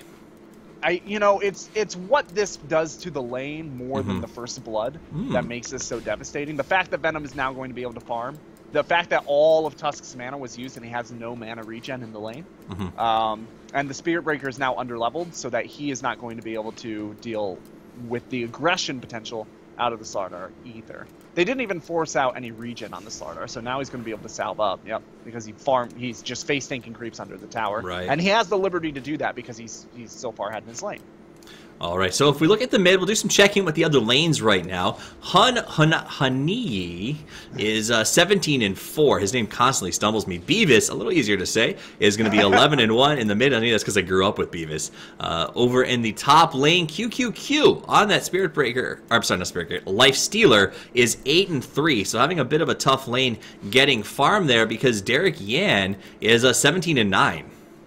Yeah, there's the lane equilibrium that comes out of the Spider's glitch, right? That just makes this a good lane for CMU, despite the fact that it's an off lane. And Lifestealer gets a healthy amount of bottom lane. We're gonna see Venom making a move again. They do put out the slow, and Tusk built into that early to try and make some control here. Venom just harassing and gets the gold off the sigil. They can't do anything down here. They need to rotate the Spirit Breaker top to try and get a kill. But the problem is, top is so well equilibrium controlled that it's very rarely leaving out the danger zone, which means the Spirit Breaker charge is going to be a charge into tower. And because the Life Stealer is so far behind, they can't justify that. They've got no recourse right now. So, so if you find yourself in PSU's position, it's only 1,000 gold behind, an XP of about the same, but you know that they can sort of feel frustrated at the way that these lanes are going. Storm Spirit doing okay, but not really dominating Beavis the way that he would need to sort of bring them back in from a mid lane rotation standpoint. Yeah. What do you do? Right now, I was just about to say I charge mid now that there's a 6 on Storm Spirit, but maybe wait till 7 so we can get Electric Vortex. Beavis sees it coming.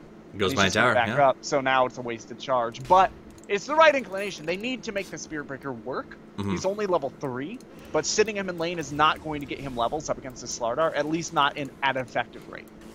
All right, you heard it here first. No more socialistic benefits for the Spirit Breaker. He needs to get up there and get earning his own gold. Now he's going to head towards the top lane.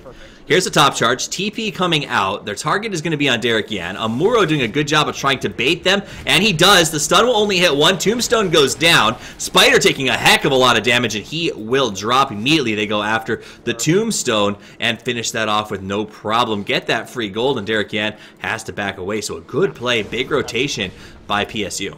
Remember what I was saying, that ideally they would go get a kill top, but they were never pushed out past this line? That is literally within the first 15 seconds them pushing out to that past that line, Spirit Breaker charge stop. That was the exact right instinct. All right, so a 1-to-1, a big get for them, and now CMU is chasing down QQQ, but QQQ backs away. The charge is coming in on Derek Yan, so it's good that he backed off of that attack, and he cancels it out. Had he charged and gone for that kill on Q, that might have backfired pretty significantly. Yeah, once again, he saw that they were crossing that danger line. They were going across the river bridge, and the second that happens every time, the Spirit Breaker just needs to charge top and hope that they're dumb enough to stay past that line. Like right now, he is on the border of chargeable because they're so far behind, they just need to make something happen. That said, though, they have left Slardar completely alone on the bottom lane. Venom happily farming his brains out as he is second on the net worth, barely behind the Spirit Breaker. Meanwhile, Lena has been left alone in the mid position as well, and is keeping right on pace with her with those other two. So the green net worth, if you look at Radiant's net worth on the stack chart, is a little bit overwhelming in the sense of all three lanes, all three cores are 2, 3, 4 on that net worth chart, and very close to the number 1. Yeah, They really, I don't think they can. Amuro taking some damage. We're going to see the tombstone go down. The chase is on. Amuro dropping low. QQQ comes in to help, but not in time. Down goes Disruptor. TP coming in. Spider sticks around. QQ wants to go. Here comes Hun. He makes the move. He catches the Lich. Derek in a tough position as he can't finish. Oh, he does finish the job with a beautiful decay that gets that life stealer down. Pops his ultimate to try and escape. Here comes Kim Jong to help out, and he does not get there in time. He's actually being charged, so he has to be careful. Backs away very quickly. Will it be in time as Izzy's going for the close? Doesn't have 6 though. Hun thinking about making this happen. Dives in, takes some tower damage, and backs away. There's no stun available. The Spirit Breaker's still level 4. That charge came out really late. He was scrapping with the Slardar bottom. Had an amp damage on him, and I think he didn't want to charge because it would have given away that he was coming. Right. There's no good solution there, right? If he doesn't charge, he comes in way too late. He's giving up kills that they shouldn't be giving up. They're missing opportunities. If he does charge, it pushes him back. He gives away the fact, and then he throws away any potential kills, but he's also saved his teammate because it Right. shorts off the aggression. So I don't know which one of those choices is right. It's very difficult. All right, so 2,000 for CMU to the advantage. XP is 3,000. We saw a GG come out of PSU already, but it was accidental. Yeah, must have been a chat wheel malfunction. Yeah, There was some maybe. user error. Or an all chat malfunction. Yeah, something like that. But I don't think that they can do anything about this Slardar until the Storm Spirit gets up to level 10. When I assume the Electric Vortex is going to come out. Then they can zip the Storm Spirit in, get the first stun, have the Snowball come in second with everybody, while the Slardar is still stunned so he can't Slithering Crush, and have the Spirit Breaker charge in just behind to kind of hit those stuns one after another. So the key to getting this Slardar is making sure that you're all around him, but he can't Slithering Crush, which is Right. That's like fine surgery, you know, the very, very, very sharp line that they actually have for execution on that. Has Venom come to any fights, or has he just been pretty much straight farming? just been Okay, so straight he's enjoying his freedom down here, and it hasn't been to the detriment of CMU, as it is 3-3, and they still have the advantage on both gold and experience. Now we go to the bottom, where it looks like ZZY and QQQ have decided to move down here together. Maybe cause a little trouble for Venom, who goes ahead and puts up the ultimate on both. What a nice job. That amplified damage really making them reconsider their transition to the bottom lane. Yeah, they can't do anything into this. I mean, the Lifestealer has, jeez, man, he has so much. It's not just that he's losing armor. He's -7 armor right now, right? That is insane. There's only -4 on the Spirit Breaker, but that's still 24% of his HP pool is taken away from him in effective HP off of that. Oh, let's go to the top where we see an engagement. In comes Spider, gets caught by the zip of Hun. The bouncing ball, though, putting in some serious work. What a lucky bounce. Creep return, gets the 1, gets the 2, and they finish off. Oh, my goodness. That's a triple, and a lot of that was thanks to RNGesus, who, that bounce was ridiculous. ZZY now's got to be on the run as Kim Jong and Derek Yan with his popped ultimate chase him down. Kim Jong does not have the mana to get up a Fiend's Grip. It was available but not usable. Oh, Beavis tries to go for the cheeky stun, just barely misses it. Meanwhile, on the bottom, Venom is gone on but pops the TP. There is no escape, and there is escape because there was no stun. He gets himself safely out. Tubo actually TPs to the bottom to try to help with the kill. I think he was trying to get the stun in before the escape, but it does not work out. Walrus Punch will go unused, and Venom will happily go back to base and out of the jungle. So that was that top play. That bounce was ridiculous. Yeah, it was sort of RNG and sort of just bad positioning for PSU. You don't typically want to spread your heroes out exactly within the range of a bounce next to a creep camp that has only 3 creeps in it. There was the lucky bounce out of the creep camp, but I think that was the bounce that they were trying to pull. Led to both of them die. Yeah, right? exactly. But if as soon as that had moved into the creep camp, the hero who was in the middle would, I think that was the Storm, but I'm not positive. Well, no, it was. If he had just gone north by 6 steps, he would have been fine. Well, that was it. I think he was hoping for one more bounce in the creep camp to allow him the time to get away, and it just went one creep right back to him. I think it bounced. It had to have bounced too. Amuro on the bottom gets caught by Venom, hit with the stun, and just easily killed. And So this is Venom basically doing what he did last time. A little bit later, he gets his Blink Dagger up and running, and at 12 minutes, it looks like he's going to start to play significantly more aggressively here. Is this what you typically expect to see from a Venom? Or a Slardar played this way? From a Venom, yes. Yeah. So maybe not exactly, but if he gets off to a good start. I'm going to take the top. There's a big charge going on Derek. Derek was out of position, gets hit by 3 heroes, pulled in, pops his ultimate, but that's going to do little to save him as he is simply annihilated by a strong rotation from a very mobile PSU squad. Yeah, his teammates had smoked. So what he was doing there was he was trying to bait in 2 heroes to attack him. While his smoke teammates came up. The problem is there were a lot more heroes. Like, he was baiting a lot more fish there than he was expecting. And Fishu had the power to engage, I think, a lot faster than he gave them credit for. Yeah. And that's the danger, right? I mean, at PSU is they have so much, they have a significant level of engagement. And even to that extent, with the Lifestealer there, you never really know what you're getting when you see him coming in. Yeah, that is true. You don't have a super good metric of determining if the Lifestealer is hidden somewhere unless you can see him. The Storm Spirit is hiding him inside and is preparing to engage. So keep an eye on them, because right now they're losing on farm time on this Lifestealer, which is only justifiable if they get a kill. Here it comes. They make the big move. They go on Beavis. Beavis has no hope and gets completely eradicated. So they definitely shove some Lifestealer up his bunghole. Meanwhile, we're going to see Venom on the chase for ZZY. Gets thrown back by the Disruptor. A little bit of safe zoning there. ZZY should be able to back away, amplify damage up on him as Disruptor comes to the rescue of his teammate. This has been really good recovery play from PSU. Remember I said that they needed to wait till the Storm got level 10? They did.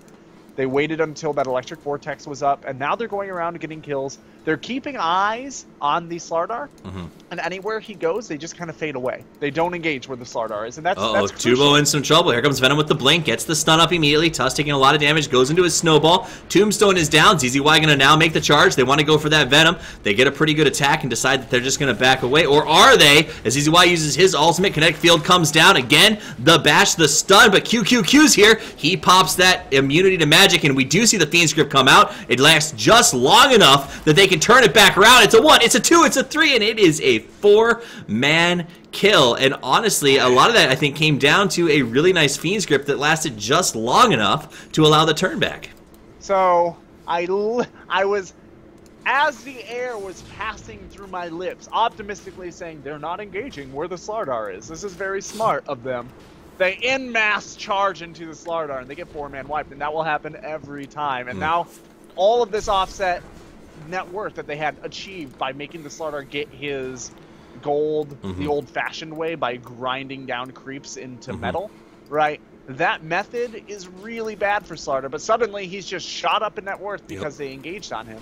If they just make him creep instead of letting him take any fights at all, they come out way ahead. Even if they give up a tower or 2, they can split push down equal towers, and they will come out ahead on that. 9 times out of 10 they will.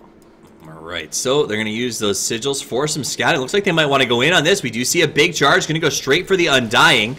Here comes the jump from the Storm Spirit. We saw that Slardar was a little bit out of position, so Derek Yan dropping low, heals himself up. Tubo going head-to-head with Venom. Meanwhile, Hun gets hit with the ultimate from the Lich, and again, PSU dropping low. They've already lost 2. Make it 3. Venom putting in work on the top in the head-to-head. 1v1 fails. CMU goes dominating on the Venom, drops another 4. That's a back-to-back 4-man kill, and they'll get a tier 2. Yeah, this is my team I call GG right here. There's no way.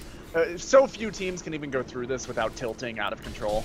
We'll see if PSU has the potential to stay calm and realize we just need to pick them off when they spread out. That was really risky. They have vision out here. They knew that there were a lot of heroes in that general area. Yeah, just kind of floating around creeping. There's no reason to engage there. The best possible situation that could have happened there is that CMU completely screw the pooch and give up like 2 kills. I mean, but the worst situation is that PSU, on the dire side, get team wiped and get nothing for it. And I think it's become abundantly clear that PSU has shown us Tilt is not just an arcade anymore. Yeah, that was... Kim Jong comes to the high ground. He was going for a smoke ward, gets caught, throws up the grip to buy some space. Out comes the silent from the Disruptor. Big bash from Venom. He wants to fight in. Catches Hun. They thought they had a free kill, but backfire City. ZZY comes in, goes for the bash, gets hit by the roll of the Tusk, and this could actually work out. 2 down. They did lose Venom, but it's not over yet as, oh, nice spacing move. QQQ dropping very low. Finished off by the Undying. Wants to make the chase happen. Tubo going to get out. ZZY makes the save there, but will give his life to rescue the Tusk. And guess what? That's another, how many? 4 dead on the side of PSU. This is a really niche move that this is going to be maybe the only time in our very storied career together, Toffees, that you'll hear me say this. This late Midas on Slardar is a really good pick. Oh, yeah? Yeah, so this is something that you see sometimes in Southeast Asia, sometimes in Europe, not that often. Slardar does not creep well at all. I've been saying it all game. One of the ways that you offset that is by killing heroes. Another way you offset that is by getting the Midas. If you get the Midas first, then you can't kill heroes early. You can't have these wonderful engagements which have led to 19-9. If you get it second, now you have the ability to go into the late game. Even if your opponents find some space to farm, you're going to be able to farm about as well as they can, despite your farming disadvantage. Now, granted, the Lifestealer got his out much earlier, but much of that advantage is being taken away. There goes by all Venom, of the finds a kills. Muro, big blink, and down goes Disruptor. Disruptor went out there, put up a ward out of desperation. Immediately, it was dewarded, and then he was blinked from the opposite side and melted down. The gold lead is over 10,000 for CMU. The XP is over 10,000 as well. We're at 18 minutes, and CMU is literally doing the exact same thing they did in the last game at this stage, pushing PSU to the back foot, making them feel completely discombobulated, and executing their strategy very, very well. And don't remember, PSU is not a pushover, guys. PSU took Pittsburgh and beat them last week, and they're a team that was in the Final Four of the CSL Land Final last year. So this is a huge showing from Carnegie Mellon. Even if PSU came back and somehow won this game and won the next game, CMU still looks really good to me as a team to keep an eye on this season. For sure. And once again, they have a lot of room to grow, right? I said it at the beginning of the first game, but their ceiling on skill with the teamwork that they've been showing is great. Their decision-making hasn't been that great, but their teamwork has been absolutely top par. All right, so CMU is going to drop backwards now. What are they doing with their courier right now? I don't know. He's just keeping an eye on things, man. He's just chilling. Just chilling? They just want us to know that they got a faceless void, you know? They're like, hey, look at our courier, guys. I notice you have not commented on it yet.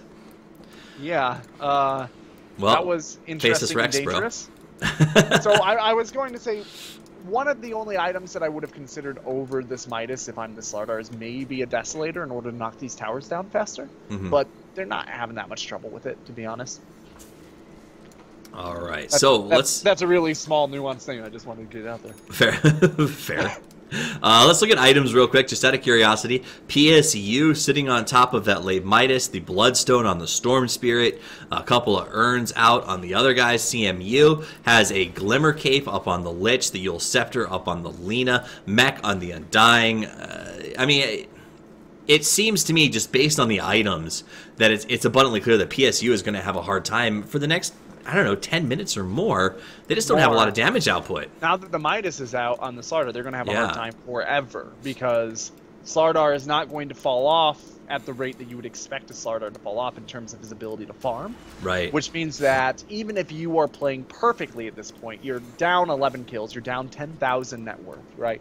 Even if you play perfectly from this point forward and don't get picked off, the Slardar has gotten to the point where you can at least more or less keep up with your farming farm without getting those kills. Right. So you're not likely to come back from that 10,000 gold deficit without taking team fights. It's very difficult with the weird ganky lineup that PSU has. CMU is going to send Venom towards the bottom. He's got a Haste Rune looking for a little bit of action. We saw the charge from ZZY headed down towards Derek Yan on the bottom lane, but he cancels out, decides it is not worth it, partly because I think he saw Venom cross into that vision range. This is a dire ward that has definitely saved the life of that Tusk as well as that Spirit Breaker, who were out of position with a Haste Rune rotating Slardar. And they will fall back to try and defend that tower, the last Tier 1 standing. It's pretty obvious that'll be CMU's next target, as they've got every other Tier 1 and Tier 2 knocked off the map right now. Yeah, so to give you an idea of what this lead means at this stage in the game, the arbitrary numbers of net worth and experience are kind of hard to interpret because every lineup is different. But just as an aggregate average, if this were a professional game at this stage, there would be a 94.7% win rate for CMU based on the sort of advantage in map control and net worth that they have. Lena has just finished her Ag Scepter, so that's going to be coming out to her very, very soon. Yeah, so that's not great. No, not great at all. Not great at all. That's so. I mean, so what does that Ag Scepter mean in the grand scheme of things when you're looking at the opposite side? Lifestealer just lost all of his survivability. Yep. Right? Before he could rage up, it's magical damage, no big deal. Now it's pure damage, and so rage is essentially meaningless. The Tombstone goes through it. The Laguna Blade is going to go through it. The Fiend's Grip will go through it. The bashes coming out of the Slardar go through it. Most of the ways that they are wrecking Lifestealer go through his rage now. And he maxed that rage instead of feast, which was probably the right call, but it makes surviving any sort of engagement really difficult for this hero.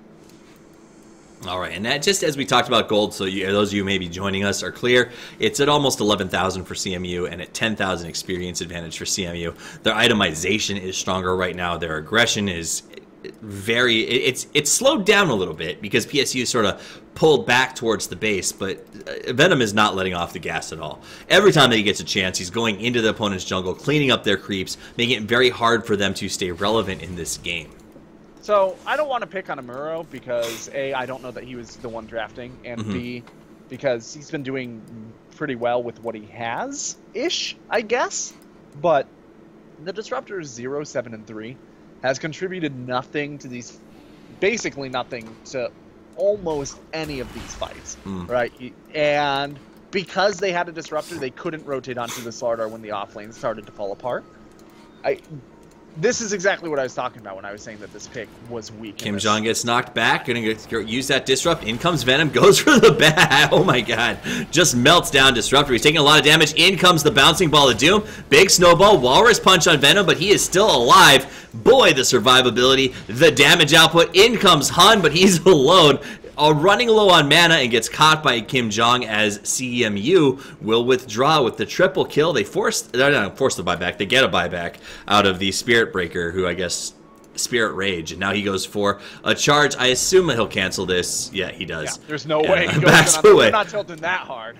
So they didn't tilt that hard. They back off. Beavis playing very aggressively, as now we see the rest of the team rotate right back in. So CMU goes for the withdraw and immediately re-engages back into their opponents. Now he should have been spotted, but not soon enough. They catch Spirit Breaker with Venom, gets a nice blink. There's the follow-up stun. ZZY's got nowhere to go but back to base, and that is going to be a dieback from the Spirit Breaker for PSU. 24-9. The gold lead cranks up to 15. The XP rises as well. The buyback, just another showing of just where PSU's been caught so far on the back foot that they don't even, their heads are spinning. Yeah, at this stage in the game, we're talking about a 96% win rate. The Assault Caress is done, which is a great item for Venom to have here. I really questioned it on the Huskar, but this will allow them to be able to actually push these towers effectively. And the attack speed is really, really effective. Venom going in with Derek. They saw the Storm Spirit go for the kill in that mid lane. He's back full mana. Now they want to go. Derek Yan drops. It's a twofer for a tower. And now Venom could be in some trouble. Gets locked up and pulled back. Puts out the stun. Now he's going to try to rush away. Has the sprint off in one. Not going to happen. He ends up going down. And this is a really good triple for PSU. Make it a quad. Maybe more as they get the Spirit Breaker after Beavis. Beavis locked up. That's a team wipe. As PSU, I guess, I mean, CMU got overconfident. They didn't have all 5 there. It was a good pick by Storm Spirit in the mid, and then a TP back to refill his mana, and they can finally push out that middle tower that they've been wanting to get for a while now. Yeah, that fight is absolutely massive for PSU. They got almost 7,000 net worth relative swing out of that. Yeah. Every single hero got a chunk of that, and almost 2,000 ended up on the Lifestealer, which is a hero who desperately needs it. He is going for a Maelstrom first, which is okay. It's interesting. It will help deal with the megas that are almost certainly going to be coming their way very soon. Because nice pick coming from the Storm. Because even though they did just win a fight for, 7,000 relative swing, they're still 10,000. Oh, here's the charge. They got vision on Derek. Derek could be in some trouble here. Comes the pop. Pull from behind. Disruptor yanks it back into kinetic field. The rest of the team's here. Lich coming to help, but it's not going to matter. Derek Yan should go down before any of that happens. Heals himself up. Yanks a lot of health. Pulls his ulti. Will it be enough? Snowball comes in. Down he goes. Venom's here to fight, though, and now he's got to run. Slowed by QQQ. Grabbed by ZZY, who's going to have his ultimate off in 3 seconds if he can survive that long. Walrus punch. That's the Venom. A triple kill for the price of a disruptor, and they can go right back into Roche if they want to. This is bad news bears for CMU, who's just playing a lot. They're just too aggressive. They still have a substantial lead. Yeah, but I mean, like, look how much they've dropped. Look at that drop from 16 to 9. Orchid finished up on this. What I'll say, it was confident. Storm Spirit bought an Orchid after the last fight and is now back up to 2,300 gold. Yeah, he's gonna have. Well, Lifestealer will probably take the Aegis. He'll probably drop the Clawing Blade, but if not, the Storm Spirit will have an Aegis as well.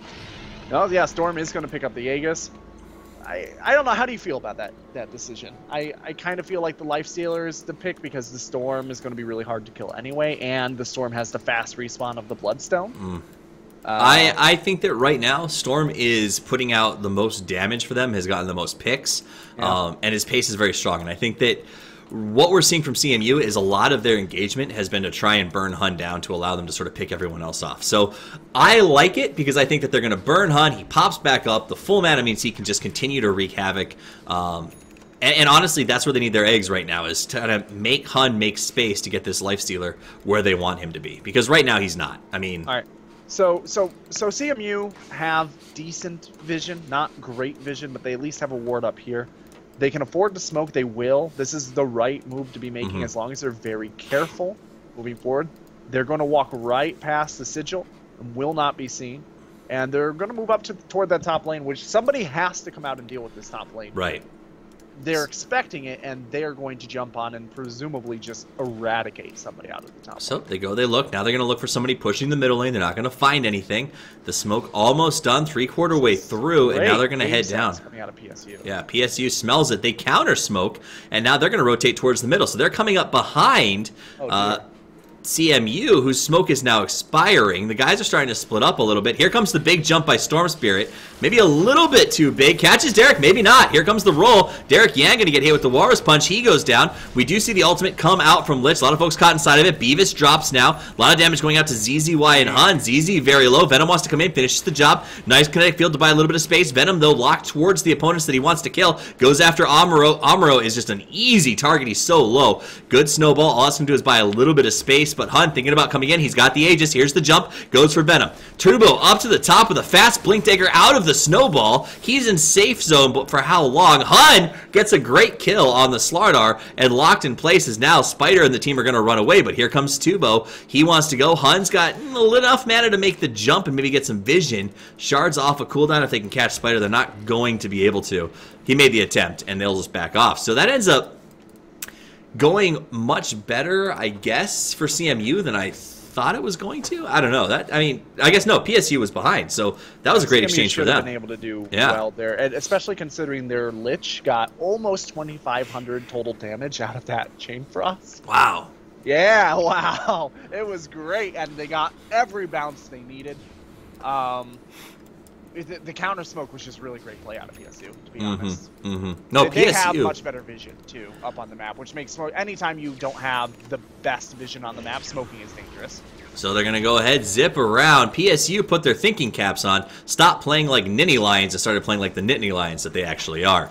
Doing a great job in getting themselves back into this game. The gold lead was up to 16,000 at one point for CMU. PSU's pulled it back to almost 4. And for the first time in the game, since the game started, they have regained control of the overall XP chart. They were down 13,000, and they're now up by 1,000. That's pretty impressive.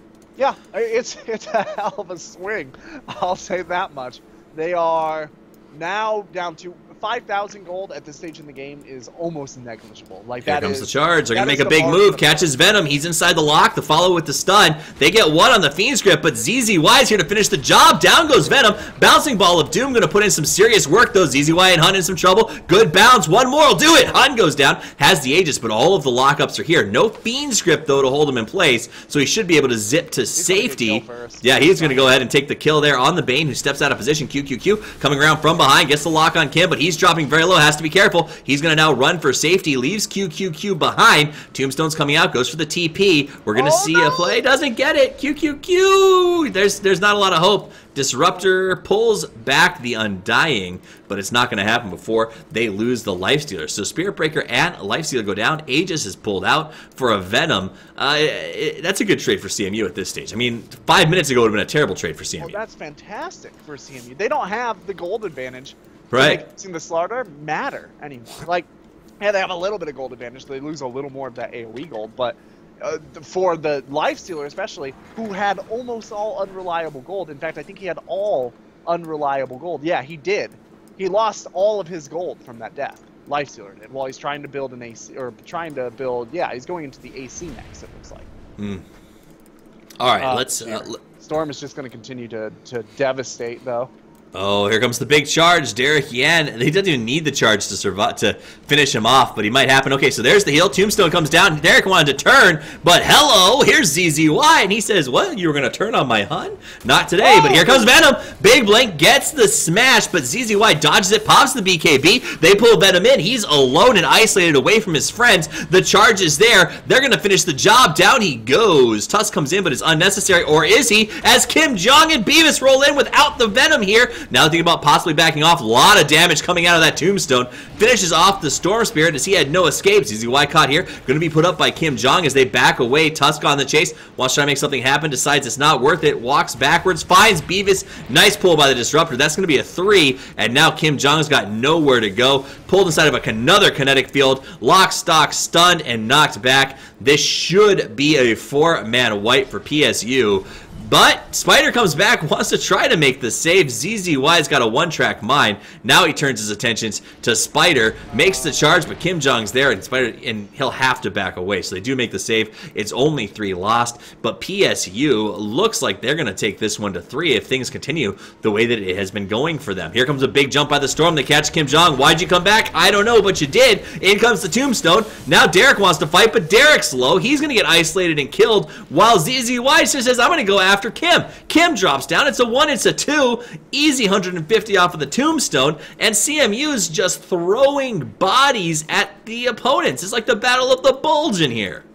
Yeah, so this is going to sound weird. Follow with me through this. Killing that Storm Spirit was a terrible idea there. They could have probably secured 2 kills and forced the Storm Spirit back to the fountain there. Instead, they killed the Storm Spirit, which filled up everybody on PSU. It just topped them off in terms of health and allowed them to completely reinitiate because of that Bloodstone. Right? So all of a sudden PSU could turn around from having 3 heroes very low to having 1 hero dead and a full 4-man squad ready to initiate completely full. That they should have turned around on the other 2 heroes, knowing the Storm was low on mana, low on health, would at least have to back off for 5 or 6 seconds. They could have gotten some other kills there and then just taken what they got and walked away. But that's such a hard call to make in the heat of the moment, especially with the Storm Spirit getting near 20 Bloodstone charges. It's very difficult to tell your team, just let him go, it's not worth it. Now, Venom will continue this game, showing us his love affair with the Assault Cuirass.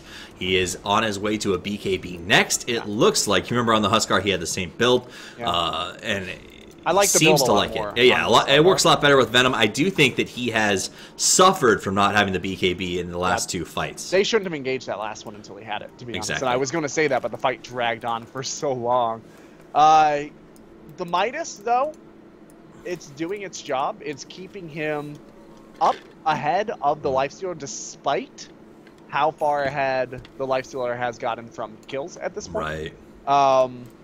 That's good. Like, if he had gotten a damage item instead of the Midas, or if he had gotten the AC earlier or something like that, CMU's they gonna probably smoke. wouldn't have gotten any additional objectives out of that. but he would be down on farm. They're going to go on Hun. No backup for Hun just yet. Venom makes the blink in. They want to make the move. Here comes the charge from the Spirit Breaker. Going to hit the Bane, but he's out of position. He's got to run. Pops the BKB to get away. Venom's got that blink off in just a second. Can they get the stun? They do! The bash. Down goes the Slaughter. It's a double pick for CMU to get them back into some control in this match. That gold lead is almost dead zero. The XP is actually in the favor of PSU to 6,000 right now. But I'll tell you what, this game was 94% over in the favor of CMU less than 15 minutes ago. And now you could flip a coin to see what the percentages are for who's going to take this one home. It is phenomenal. Very well played. Though, tower advantage still existing on the side of CMU as they have more control of the map. PSU, though, really seems to be coming to their own.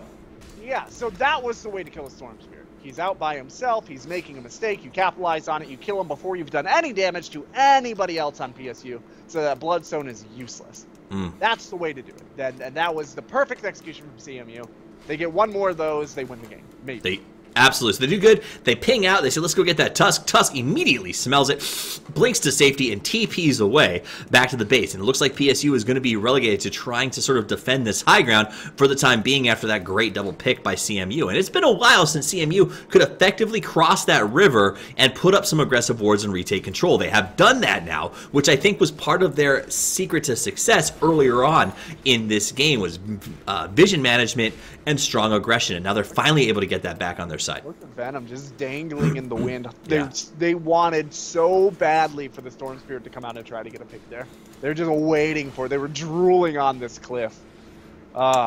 Scepter strength steal 10. Jesus. Oh yeah. No, that Scepter, it doesn't scale into the late game super well, but it is serious business in the mid game. Absolutely, especially up against that Lifestealer. I mean, it's just tough for that Lifestealer and the Tusk and the Spirit Breaker, really. It's a great pickup. I love it. Meanwhile, we do see ZZY and Amuro are in full defense mode for Triple Q here as he goes out and continues to try to get his farm with that Maelstrom. A C up and running. What's his next pickup going to be, think? For the Slardar or for the Lifestealer? For the Lifestealer. For the Lifestealer, maybe he's going to finish off that Maelstrom into a Mjolnir. It's possible. The extra attack speed would be nice. It would also help, once again. It depends on if they feel like they're going to lose that Rax or not, I think, really. If they are going to lose it, then he's got to get as much of that AoE up as he can so that they can hold the base as effectively as possible. Venom and the gang, they want to get aggressive. Maybe a Basher, something like that. Makes sense. Venom going to push down the lane. Yeah. They see the bottom under assault by Hun. They're thinking about possibly going in here. The BKB is on a 10-second charge by Venom. He just picked that up, and they will rotate away down towards the bottom. TP coming in, and immediately, without any hesitation or second thought, the guys from PSU just TP out. The tower does go down anyway to the creeps. They'll charge into that bottom lane and start to push on the Rex. They're going to go. They're going to find out too late that this is a Roche attempt happening. Maybe they're going to find out just in time. They might get there in time. Slaughter got stunned. The rest of the team's not in. Here they come. Charge going to be going on Spider. Venom going to have to turn and fight this out. BKB is popped. In comes the initiation from Hun. Lots of damage coming out. It is a massacre so far. Spider very low. Venom very low. Hun taking some damage. Now the ultimate comes out from Spider. That's going to bounce for a while, putting in some damage. Amuro drops a little bit, gets healed right back up from that Bloodstone. Kim Jong and Venom taking a ton of damage. The entire PSU squad putting in work on Venom, who can't seem to survive this one. He's going to go down. That's the triple kill. And again, off the back of that Bloodstone heal, everyone was low. It popped off, got them all healed up. And now QQQ will go in and say, thank you for getting Roche to half for me. I appreciate the help. Derek Yan and Kim Jong-il are going to go back and heal as a massacre occurs. CMU, the worst case scenario, caught out on a beautiful rotation. And is that a situation where CMU should have just doubled down, put all 5 heroes on DPSing that Roche, gotten him out, and gotten out as quickly as possible? Probably. I mean, at the end of the day, like, he was in there by himself, got stunned, and that was just enough time for PSU to close the rotation. That's just such a hard call to make. I think they thought that they'd be able to clear it out a little bit faster. As I think PSU thought they'd be able to clear it out a bit faster. They're waiting for the Storm Spirit, which is the right call here. They need Storm Spirit to get some Bloodstone charges back up, and having that Aegis will be the way to do that. So before I thought maybe the Lifestealer the right pick for it, Storm Spirit ended up being a good pick. It's not like it was bad, but here definitely you have to give it to Storm. He's your most effective hero. He's running low on Bloodstone charges. He needs to be able to go out with impunity to pick those ganks and just kind of shore up his ability to contribute in these fights with that magic regen, and also making sure that he's giving as much health as possible in that 1675 radius. All right, Gold Lead has 5,000 to PSU's advantage. Now their XP has actually jumped up to 12,000. So a swing in the last 20 minutes of 25,000 XP to go now in the favor of PSU as this game continues to march forward. Now let's look at hero level stack. No one maxed out at 25 yet. The Storm Spirit is at a whopping 24 compared to the Slardar, who's his nearest competitor at 19. And that's been a lot of why he's been getting in there, picking up these fights, getting a lot of kills. He has picked up a Yule. I'm sorry, Lena has the Yule Scepter. I thought that I was clicked on Storm. He's picked up a Shiva's. And he will be... What's he going to build up next? He's got that ultimate orb on him already. Probably a Sheepstick, I would assume. Yeah, makes sense. It's great against the Slardar, whose Blacking Bar still hasn't been... Well, no, it has been used, hasn't it? I always forget about that glitch. Yeah, it's been used once. So, Blacking Bar is still going to protect him from it for a while, but by the time the Sheepstick actually comes out, you're looking at a pretty effective way to counter him out. And... we have seen PSU feels confident that they aren't being pushed in, so we do see the Basher come out in Lifestealer as we expected.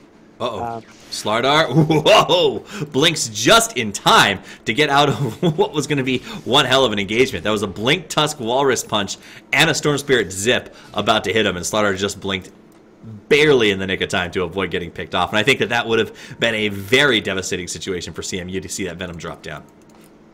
I feel really bad for this poor Disruptor. He's walking around at 2, 10, and 13. Almost all of his significant contribution has been out of his Glimmer Cape rather than out of his Hero Kit. And he's got to feel just so overwhelmed this game. The tides are turning around him, and he's not influencing the game really.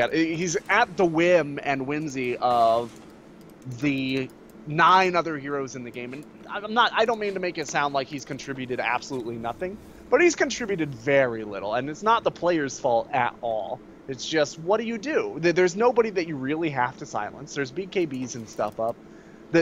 You have the ability to chase to the glimpse, usually not that effective, though maybe it's gotten them 1 or 2 kills they wouldn't have gotten otherwise.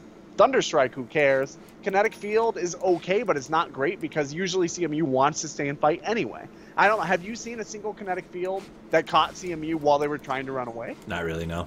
Yeah. I mean, so early on, but not for a while. Oh, it's just so painful to watch. Because you know this player would so much rather be on like a Vengeful Spirit or something where he's making the plays, you know? All right, so we do see that PSU becoming very, very confident here. Out is 5, looking for a little something. Then I'm going to farm up his opponent's jungle, stay separate from the rest of the group. So he is saying, I'm going to rotate down towards that mid position. You guys back me up here, maybe. As we see PSU pushing right down the middle lane. Slaughter going to go ahead and hit this lane up. I should see a TP back from him here any moment, as I assume he's going to worry about that counter. And we see, okay, Storm Spirit's been infested by the Lifestealer. He's running around with a little Lifestealer inside of him. I thought he was going to try to make a big jump for the Slardar, but it doesn't look like he's going to do that right now. Yeah, so there is a Sheepstick up on the Lena, which is great. Storm Spirit does have the Lincoln Sphere, which is going to make that a bit difficult to land, but Bane is great against Lincoln Spheres. He's got 2 very, very low cooldown, very disposable spells to throw on it. 3 really, but you typically want to save the Nightmare to throw on a hero who doesn't have Lincoln Sphere, just so you get that 4-on-5 scenario. Right. But he can use either the Brain Sap or ideally the Enfeeble to lift that Lincoln Sphere to start a fight. As long as they're communicating that and coordinating it successfully, that Lena should be able to pretty much perma-lock out that Storm Spirit. So the question in these fights is going to come down to, can PSU apply so much pressure in the fights that CMU can't focus down the Storm Spirit while he's being perma-locked down? That's really going to be where the rubber hits the road for these guys. So, as we look at the map, CMU has managed to push in, at least to the high ground, has taken out 1 tower. You know, it has a little more of a tower benefit. On the opposite side, PSU still has to go through 2 tier 2s to get up to the high ground. But PSU, in sort of a feeling like they're in control of this match a lot more, in the sense of they've got the gold, they've got the XP advantage, and sort of they have the momentum. But it's going to take them a little while to get through those towers and start to push the high ground. So when we look at this game going to 60 minutes plus, which team do you think has the inherent advantage past that 60-minute mark? It's so much about execution. Okay, right? so there's no inherent late game looking for someone to turn on. It's just who plays this next 15 minutes better. Here's what I'll say, right? If the Storm Spirit dies a couple of times and starts losing the few Bloodstone charges that he has left, then CMU come in at a moderate advantage. They already have a moderate advantage just because of the map control they have. But it's not like their heroes implicitly go way, way harder than PSU's. The Lina is going to go a bit harder in terms of DPS than the Storm, but the Storm is better at area control and better at ganking. So the Tuskar, similarly, it does, and the Spirit Breaker don't inherently go in stronger than the Undying, but the Undying is much better at controlling fights. So it depends on how well each of these teams are going to play to their strengths. Absolutely. Sorry. It looks like I was just PSU's gold transition. The swing is just shocking. Oh, here comes a big engagement. They're going to catch Derek again. And oh my goodness, 2 down. Now Kim in some trouble. Big move by Beavis. He's going to get knocked up to the high ground by ZZY and able to TP away. No, he won't. He gets locked in. Disruptor play. Disruptor plays. That's a 4-man wipe, and PSU is going to stomp forward like the juggernaut that they've become. Disruptor paying off in dividends with that moment. I have been talking about the Disruptor all game, this poor player. That is the moment. Amuru had literally lived and survived through this entire game for that moment. That is his shining star for this game.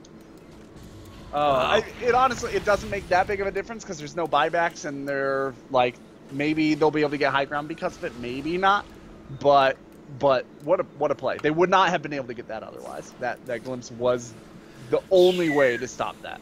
Meanwhile, Slaughter's just going to go ahead and push the top lane because they can't do much on bottom. All of us are mid. They get caught. Kim Jong gets jumped on by Hun, and this could be trouble. Down goes the tower. This goes the Rex. This could be... It can't be game. It's a defining unless moment. CMU just meat grinder themselves out. Right. Right. That is the scenario. And that's not going to happen. They'll TP back. They got the melee racks. They're happy with that. Now they're going to actually make a big jump. Slaughter gets out again just moments before the Nakes bomb goes off. Yeah, this is suddenly a very, very dangerous game. Especially now that the Storm Spirit is up to 12 Bloodstone charges. Having him at 7 was the era of opportunity for CMU. If you kill him one more time, his efficacy just shoots down. He can no longer burst you from the fountain anywhere on the map, for example. And they've lost. They've lost that control. The next Roche is going to be vital, and PSU is sitting with dire side advantage for access to that.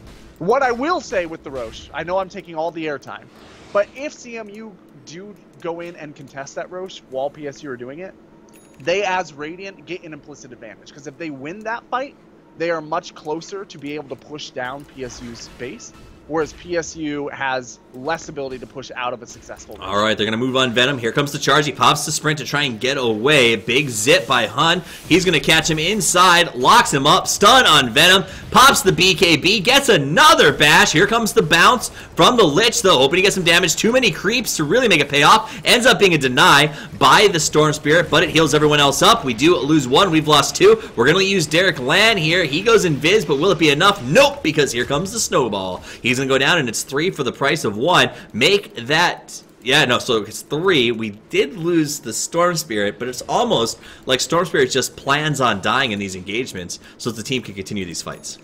It's not that I want Lifestealer and Slaughter to build the exact same thing all the time, which would be funny and silly, but I do think that at this stage in the game, instead of getting a Moon Shard, you very seriously consider Mjolnir. Because there's a real possibility that you're going to be going up against Megas soon, and you need that AoE as a Slaughter. There's no other... Like, they have absolutely no push control. Lena should be considering a Maelstrom, too, just in case of that potential threat in the future. Yeah. Well, the other thing that I'll say is, in that fight, Slardar sprinted, but he didn't BKB. If he had BKB'd and sprinted, we would be laughing like, oh, so silly, he wasted a BKB charge. But he would have lived. But he would have been able to re-engage even. He would have been at full health instead of at a quarter health. by the time the rest of his team arrived. Yeah, no, absolutely. So, that said, he is down. He's got the buyback. Not going to use it with 11 seconds left on the clock. QQQ going to come and start putting some damage on this tower. Should be able to burn it down. They know that the buyback won't be spent with 6 seconds, so it makes an easy tower push. And PSU, if they continue to play the way that they have been, which is careful and comeback-oriented, they're just going to back away. So they make the smart play. They back off and move home. And I think that they've learned a lot, right? Because remember, not long ago in the mid position, they stayed too long, and it essentially cost them big when CMU came out and put some serious hurt on them for that. They can be taught, as it turns out. As it can. So college students, that's what you gotta love about them. Yeah, I was also going to say, I love casting college games because you can use words like efficacy and not have to worry about translating. When we cast that elementary school tournament last year, you couldn't say any of those words. It was very frustrating. Yeah, it was also really frustrating when I just let loose on that cursing tangent, and then all of a sudden the parents were angry. It's like, come on, it's a violent game. Your kids should know how to properly shit talk. Your kids should know how to shit talk. I have a son, and I can't wait for him to start playing Dota. Gold lead is over 20,000. XP is 25. So look at that swing, guys. In the last, what is it? It's now about 35, 40 minutes. CMU has gone from a 15,000 XP advantage to a 25,000 deficit. That's a 40,000 XP swing. On the gold front, it's almost worse, as it's 16 all the way down to a negative 22, I think that is right now. So this is just insane. So, I'm going to interrupt you, though, because Beavis in some trouble. Here comes ZZY, followed by Hun and the Nyx bomb. Buyback? What? What'd you buy? Why don't you have that? Scythe of Ice, but couldn't even cast it. Couldn't cast it. That's bad. That's real bad. They're going to get this tier 2, no problem.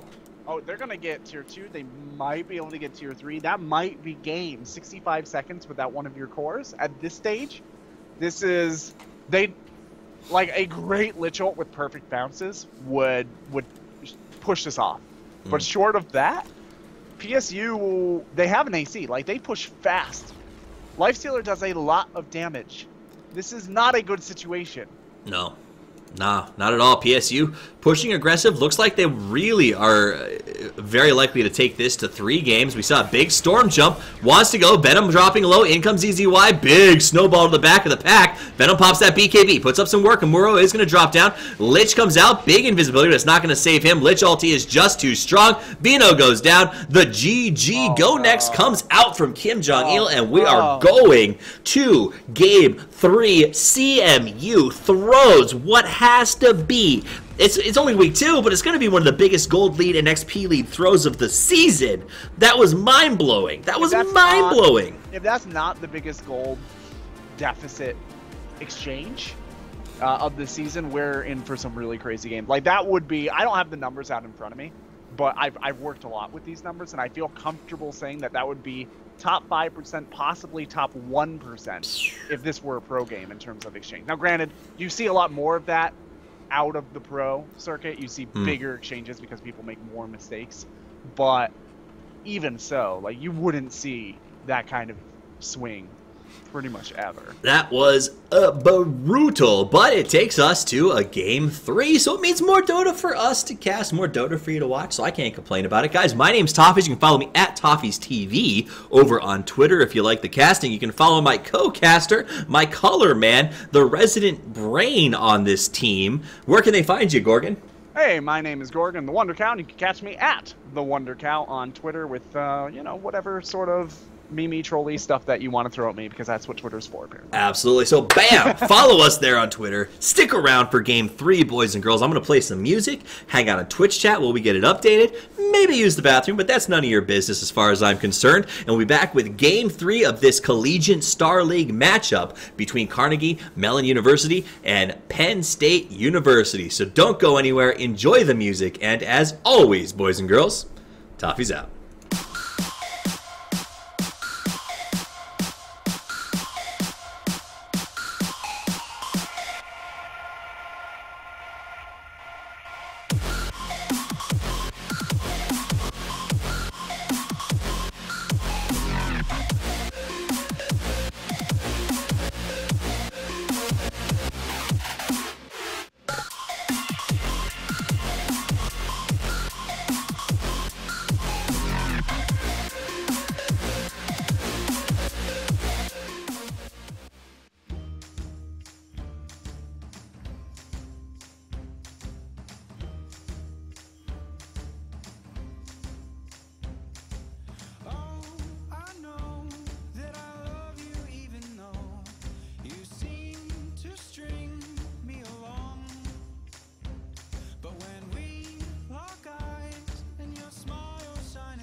stepped into the room, and I knew I was doomed to fall for you.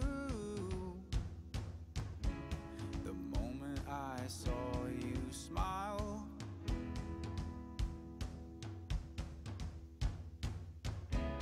now everywhere you go, my eyes follow close, and I'm just waiting for the time to be right to tell you how I've loved you for a while. Oh, my heart is going wild. You wear me down like when the sea meets earth. I fade away just like the rocks have worn. Don't you see what you do to me?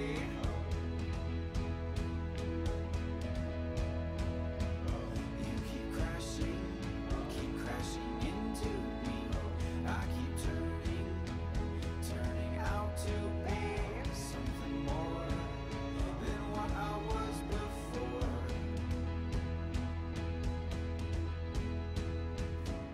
Your skin touched my skin, and I could feel the breaking of my cold stone heart was about to begin. The moment that we locked eyes, now everywhere you go, my eyes follow close, and I'm just waiting for the time to be right to tell you how I've loved you for a while. Oh, my heart is going wild. You wear me down like when the sea meets earth. I fade away just like the rocks have worn. Don't you see what you do to me?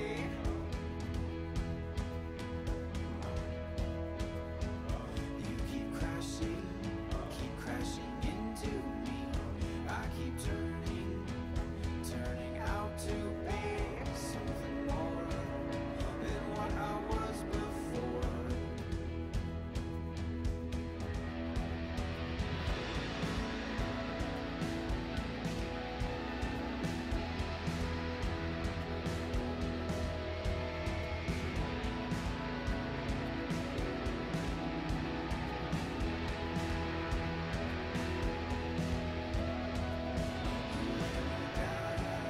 Like when the sea meets earth, I fade away just like the rocks have worn. Don't you see what you do to me?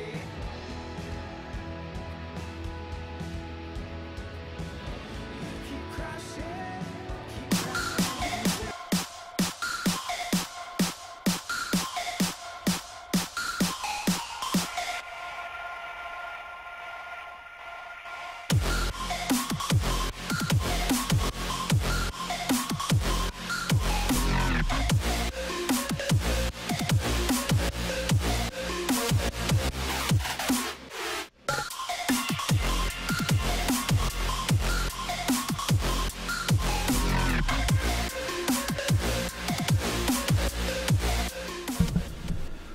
Welcome back to the Collegiate Star League, Game 3 between CMU, Carnegie Mellon University, and Penn State University. My name is Toffees. You can find me at Toffees TV. You can find my co-caster, Gorgon the Wonder Cow, at the Wonder Cow on Twitter. And that's enough of that because they are moving fast on this draft. Unlike the last game, which was very long, back and forth, fighting all day. It was crazy bones, Gorgon. What are we expecting to see this time around? A lot of the same. I'm assuming both of these teams Ain't like that the mid-game aggression into sort of late-game potential, but they have not so far been drafting a lot of the heaviest late-game hitters. The Life Stealer goes late-game pretty well, but not like a Gyrocopter, for example, who is going to be the pick here for Penn State. Maybe changing the game plan a bit. Gyrocopter does tend to fall sometime in the mid-game, depending on how you build him. It's usually around the 12-minute mark, but it can be a bit later or a bit earlier, depending on when you want to window. With that Spirit Breaker there as well, probably going to go for some early aggression and then buy some time for Gyrocopter to come out the mid-game around that 20-minute mark, 25-minute mark, maybe. Worth noting, a lot of the same heroes getting picked up here. Lich was very effective in the last game. Spirit Breaker, very effective in the last game. Undying, we saw just how strong he gets with that Egg Scepter. So, I look to see a lot of the same. Like you said, the Gyrocopter a good pick, or an interesting pick. I think that I like him based on the way that Penn State has played this game or the last 2 games, right? Because Gyrocopter, one of those heroes that I feel becomes very strong, actually really strong in that sort of 7 to 15 minutes, depending on how he's played, then falls off for a little while, and then comes back again post 25-30 and stays strong for a little while there as well. And sort of I think that fits Penn State's MO, which is try to crush lanes, play some aggression, and then make that transition around the 30-minute mark. Yeah, I'm interested to see how long their Gyrocopter falls off, because you're right that the time windows that you gave for a community level game are fairly accurate typically, in my experience. For pro game, the window of inopportunity, so to speak, is much smaller. So it depends on how well Penn State are, for example, stacking Ancients. It depends on how well they are rotating around to buy space. It depends on if that Gyrocopter is getting kills while he is strong early with the Rocket Barrage potential. Now, keep in mind, my lengthened downtime is built largely on the fact that CMU tends to build their drafts, because he's drafting, around the man named Venom. And Venom likes to get active, and you know that the second he sees Gyro start to fall off, he is going to make it a point to hurt that helicopter. And I think that that may be what sort of extends out the time frame of when Gyrocopter comes back into functionality. Yeah, I like Disruptor with Gyrocopter, but this is the exact same problem that we had last time. The Disruptor pairs very poorly with the Spirit Breaker. The Disruptor does not pair well against Undying or Lich, both of whom want to stay in a general safe area anyway. So it worked out for them last time, he gets not Lena because kills of the Disruptor. Right? Yeah, he gets that one Lena kill. But I feel like if you had such a rough game on that support last game, it was Penn State. Yeah, they did run it last time. I just, it feels like that would be the hero you'd change in your draft. It feels like the first time. Yeah, no, I totally understand. I mean, at the end of the day, it worked out on the long term. They put him into a crazy hard 5 position, which allowed them to sort of build up those other heroes. So maybe that's their plan, is to keep him a hard 5 position, use him for early game control. Honestly, I think Disruptor is very, very strong in that window that I gave you, where I think Gyrocopter is going to fall off. And I think that you pair Disruptor off with the Gyro and keep him safe during the downtime, maybe it helps. Yeah, he's not good with Spirit Breaker, but if you don't get Spirit Breaker plus Tuskar again, okay, it's not as big of a deal. Yeah, right? That's part of the issue last game, was that not only did he not pair well with Spirit Breaker, he didn't really pair well with anybody except the Lifestealer. And here he does pair very well with the Gyro. Yes, and I think that he will be following that Gyrocopter around the same way that my girlfriend in 7th grade never left me alone. He is literally going to never let Gyro out of his sight. And if he does that, I think it's effective. Now, I've been the ladies' man since I was in 7th grade. Have you not seen? Did you not see my last tweet? I found those throwback photos, quality stuff on my Twitter account. Some good photos. Anyway, Warlock is going to get picked up by CMU. Here's a hero that I don't get to see as often as I'd like. I don't know if they're picking him because they got that super rare that just came out of the chest. Probably not their reasoning, but hopefully they have it. That said, what do you think about the Warlock pick late in here with the Lich and the Undying? What does that say about what they're trying to accomplish? It's an AoE team fight, right? Oh, yeah. They're going to go in for team fights. They're basically, at this point, going all in on the team fights, which I think is fine. I would like to see that Warlock as a mid here rather than as a support. Personally, I like Warlock a lot. Yeah. He is a hero that I think has never been as weak as he has been considered. But the change to the way Purge interacts with his, what they call golems, his golems, for 6.85 has made him a lot stronger indirectly. And the fact that teams are building much more physical damage also is much better for Warlock, because it means that there's going to be negative armor floating around. Right. If you have a largely physical damage team, your team builds negative armor. If your team builds negative armor, then the golems are going to do a lot more damage, which is great for him. When you have a lot of intelligence cores floating around, Warlock's not quite as good. Dear Diary, today I saw 2 very heavy team fight drafts come out in Game 3. And that is what's then a gonna, Spirit Breaker. Right. Spirit Breaker's like, I guess I'll get an AoE initiation with the stun, and if you try to escape, I'll hit my ulti. But, I mean, that said, it's like Gyro, Disruptor, Sand King. These guys pair very well together. They have the ability, if Sand King and Disruptor can get together and land that 1-2 punch combo that just locks you in with the epicenter, and then a call down to slow you in place, like, that's a mind-blowing amount of FU in this draft. This time, last time I picked on the Disruptor, but this time I feel like the Spirit Breaker doesn't really fit here. I think a Spirit Breaker always fits. I feel like a Tusk would have been better in that Spirit Breaker's place. There's no role fair. that a Tusk can't. That's fair. There's no role that a Spirit Breaker can play that a Tusk can't.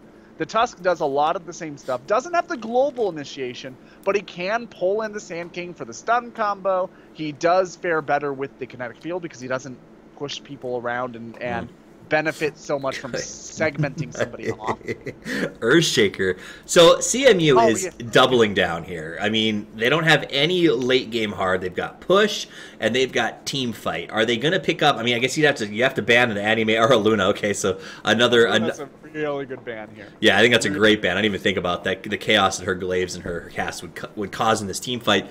But it sounds to me like they're going to pick up something with a lot of farm potential. In fact, I would be surprised to see maybe a Naga picked up here to make the initiation of CMU's team fight insanely simple. I'd be curious to see which way they go with that. Penn State, though, has to reveal their final get first. It is going to be their last core, presumably their mid. What do you think? What goes up against the Warlock well? So I'm not sure about Penn State. I think maybe a TA might be nice. A Venomancer might be nice here. But for CMU, I'm thinking probably Tiny or Juggernaut to come out yet. Was Jug or Tiny banned? No, neither of them were banned. I think Tiny or Juggernaut would be strong picks here. The Naga, I think, would be a strong pick, but it would be a very late game oriented pick for such a mid game oriented draft. So TA is going to come out. Is going to come out, yeah. Very strong right now. Should do okay against the Warlock. Yep. What do you? I mean, they have to pick a strong mid here, right? Because they just have too many heroes on their pick groups already that are not going to transition very well into the late game. What are you talking about for CMU? For CMU, CMU's got a carry left. Right, and that's why I said they have to make this a carry. They can't shuffle somebody else around. Strong mid. No, because you could theoretically make Undying, Warlock, and Earthshaker all play sort of core positions to really get that team fight up and running early. But up against the TA and the Gyro, that option I don't think is open to CMU unless they really need to go to bed. And if that's the case, Tiny is the pick. I honestly do. You've got that big AoE stun. He's got the huge cleave that can come out early. He can do a drums build if you want to move on towers. His stun does come out in segmented damage chunks, so that is great against the refraction. His craggy exterior is really good against the Spirit Breaker. I don't see a reason why you wouldn't. He can also throw the Undying in if you want to for a tombstone and then decay stacks, or he can throw out Sniper? Mine #blown. Against a Sand King Disruptor Spirit Breaker, 3 very strong gap closers. Dude, I don't even know. I don't know, but I'm excited. What? What face? That's a thing, right? You type that? It's gonna be fun though. I think CMU just wants to bring some pain, man. They're like, we're just gonna play our favorite heroes. We're gonna raffle stomp this one and see if it works out. It's on Venom, Captain Aggression himself. So this is a totally different play style than the Slaughter and the Husker he had before, right? I mean, he has to totally play this differently. A classic 6.82 style sniper, I think, where he's gonna do shrapnel burns, lots of shrapnel, lots of take aim, a headshot alteration, and then he's just gonna try to get early game kills. I think he's gonna play the same way. And the shrapnel works with the team fight. I want to point out MD Unreal in Twitch chat defined the draft, I think, better than either of us could have by saying this is like a team fight arms race. That's exactly what it's going to be. We're going to see a team fight arm race to the farm to get those blink daggers and engagement potential, and then we're going to see this sort of Cold War standoff as both teams wait for the other one to make a mistake. That first engagement, though. It was like they're drafting for a rugby game. It's not like they were drafting for Dota. Like they were ready to just throw into a scrim and just never stop. I just look forward to this 1 or 2 minutes we're going to see at some point in the game where both teams get together and wait for the other team to step just slightly out of line, you know, and it's going to be really entertaining. And then all of a sudden, all 10 heroes are just going to smash together at the same time, and it is going to be beautiful, like a massive wave coming up against a breakwater, and just the explosion that comes, the power of it's going to be so much fun to watch. I don't even know. I'm excited about this game. For those of you who are just joining us, my name is Toffees. You can find me at Toffees TV. This is Gorgon the Wonder Cow. You can find him at the Wonder Cow over on Twitter, and we are casting collegiate Dota. This is the Collegiate Star League, guys. We're here every Tuesday and Thursday night, bringing you the best in college esports. That said, let's do some introductions. For the dire side, for Carnegie Mellon University, we've got Derek Yan going out on the Undying. We're going to have the Warlock, played by none other than Beavis. Then we're going to have the Earthshaker. Here's going to be played by Kim Jong-il. The Lich will be played by Spider. And last but not least, that Venom is going to be on the curiously picked Sniper. All right, and for the Radiant side at PSU, Toboshu does have his head in the Sand King. QQQ is flying around on the gyrocopter. Amuru has the callback disruptor. Hanai, this guy gets us every time, is playing the Templar Assassin, and Ziz Dogs, sound, will be running about on that Spirit Breaker. All right, that's the lineups as they play out here. This should be a pretty good match. 4 on the bottom, 1 on the top. ZZY looks like he wants to try to get this rune doable on the Spirit Breaker if you time that charge exactly right at the 3-second mark, though he could be at risk as Kim Jong is waiting to come through with a nice little stun should he get too close. Venom on standby, hasn't leveled yet. You'd presume he's holding that shrapnel just in case he needs it. ZZY comes out, says, "What? Well, not today," and backs away. So it'll go 1 rune to the top, 1 rune to the bottom. Easy split. I'm losing my mind here because Twitch chat just got to the point where the giraffe picked a sniper, and everybody's in the same boat as us so far. Not a single person has been like, "Oh yeah, sniper pick. That makes the most sense I've ever seen." That makes perfect sense. Everybody's like, "What the?" Somebody fit this into my mental meta. That said, the lanes are out. Everyone knows where they're going. What do you think is going to be the lane to watch? Which one's the most important here?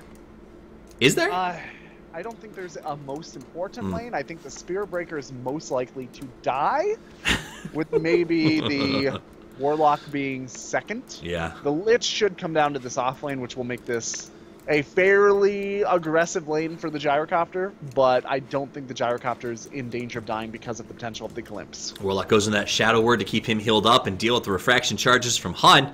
Meanwhile, over on the bottom lane, PSU on the gyro going to have a little bit of a tough time against Derek Yan and Spider.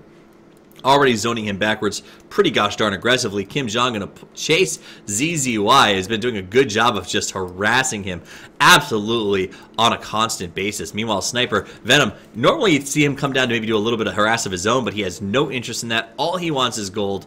All he wants is to get a little bit of farm, and he's doing a great job of that so far.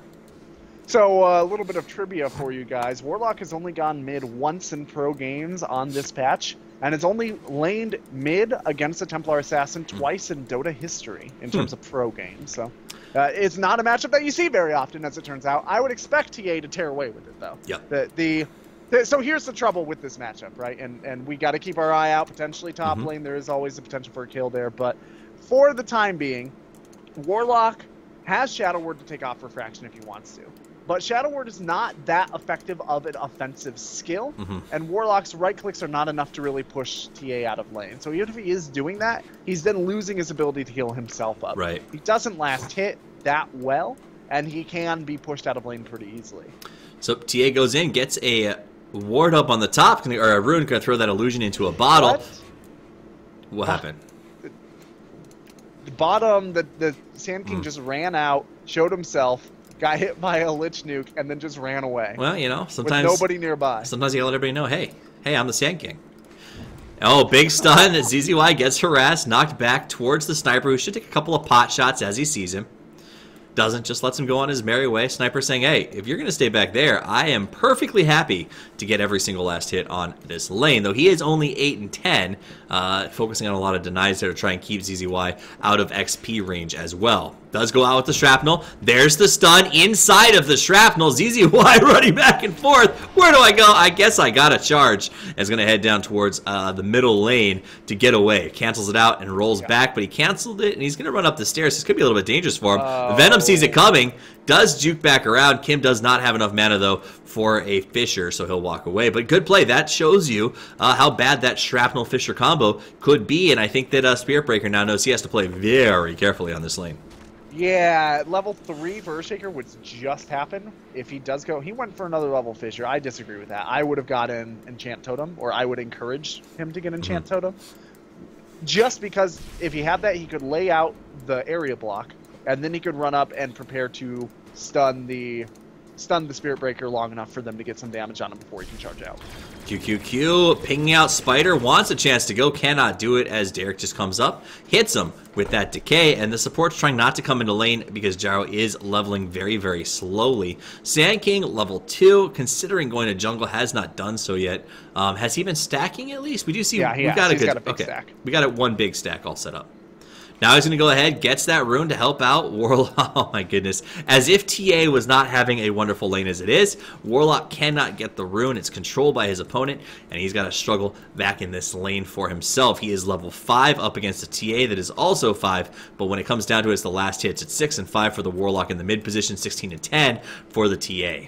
You've got to assume if your opponent has a Sand King, they're going to be controlling the rune, right? Especially if you're running dual lanes, because the Earthshaker cannot rotate out to secure the top rune. Right. Lich it's very difficult to rotate out as a support for the bottom rune because you have to walk up that step, which means that either you have to go all the way around and waste a ton of time, or your lane has to be pushed out farther than it should be.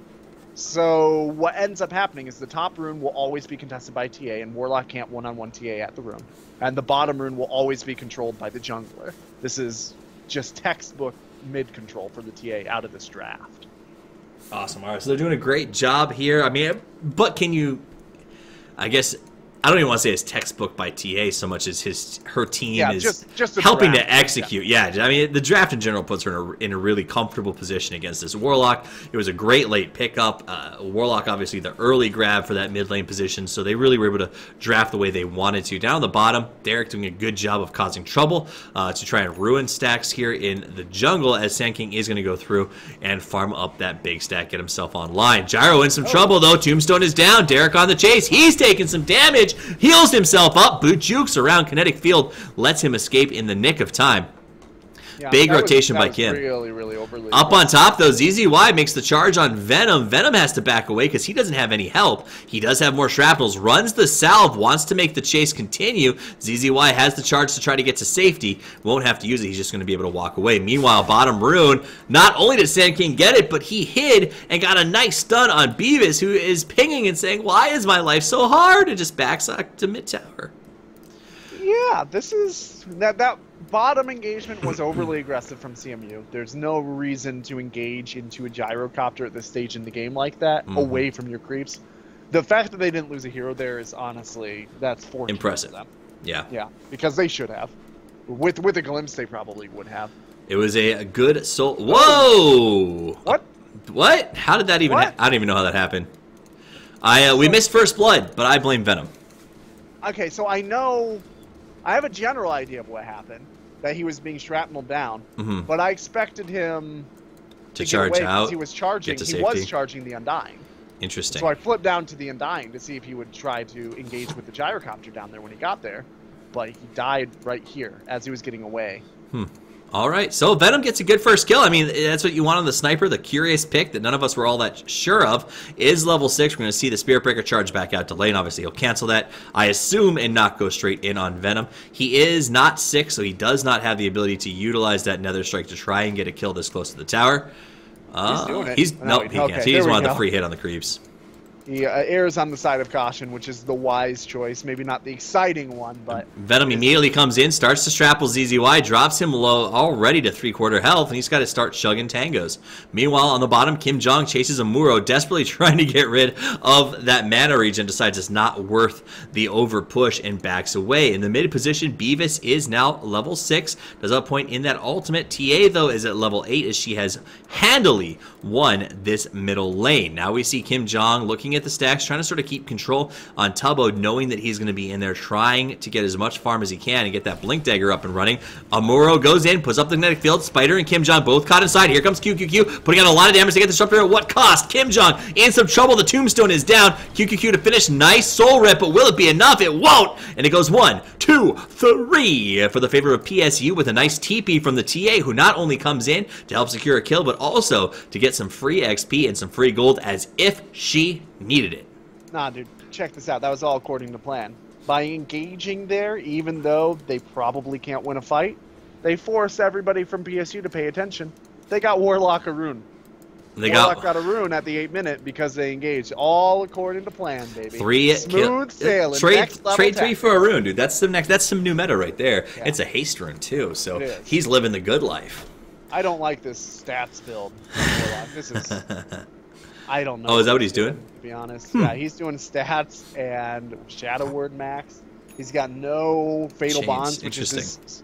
bread and butter, that Fatal Bonds is his primary harassment tool. Right. And it's also a great way to lift refraction charges. Because HP removal doesn't exist anymore. Right. So it didn't used to be, but it should be now. As long as my understanding of that interaction is correct, which it usually it's because it's damage dealt too, so it should right. be. So it should. It didn't used to, but it should now lift refraction. Which means that he could be saving his Shadow Word to heal himself so that he wouldn't need the bottle in the first place. Right. The bottle's nice for the mana, but his spells aren't really that it's only nice if you can get a rune to put in it once in a while. Right, yeah. So that said, gold lead is at about 1,000 for PSU. XP is at about the same level. PSU doing some serious damage. That haste rune going to get popped as Hun comes in, tries to make a move on the Warlock. He's got to back away now. Looks like the bottom lane thought about getting an engagement. They see Kim Jong in a tough position, and QQQ wants to go in. Finds him there. Out comes the stun, followed by the Tombstone.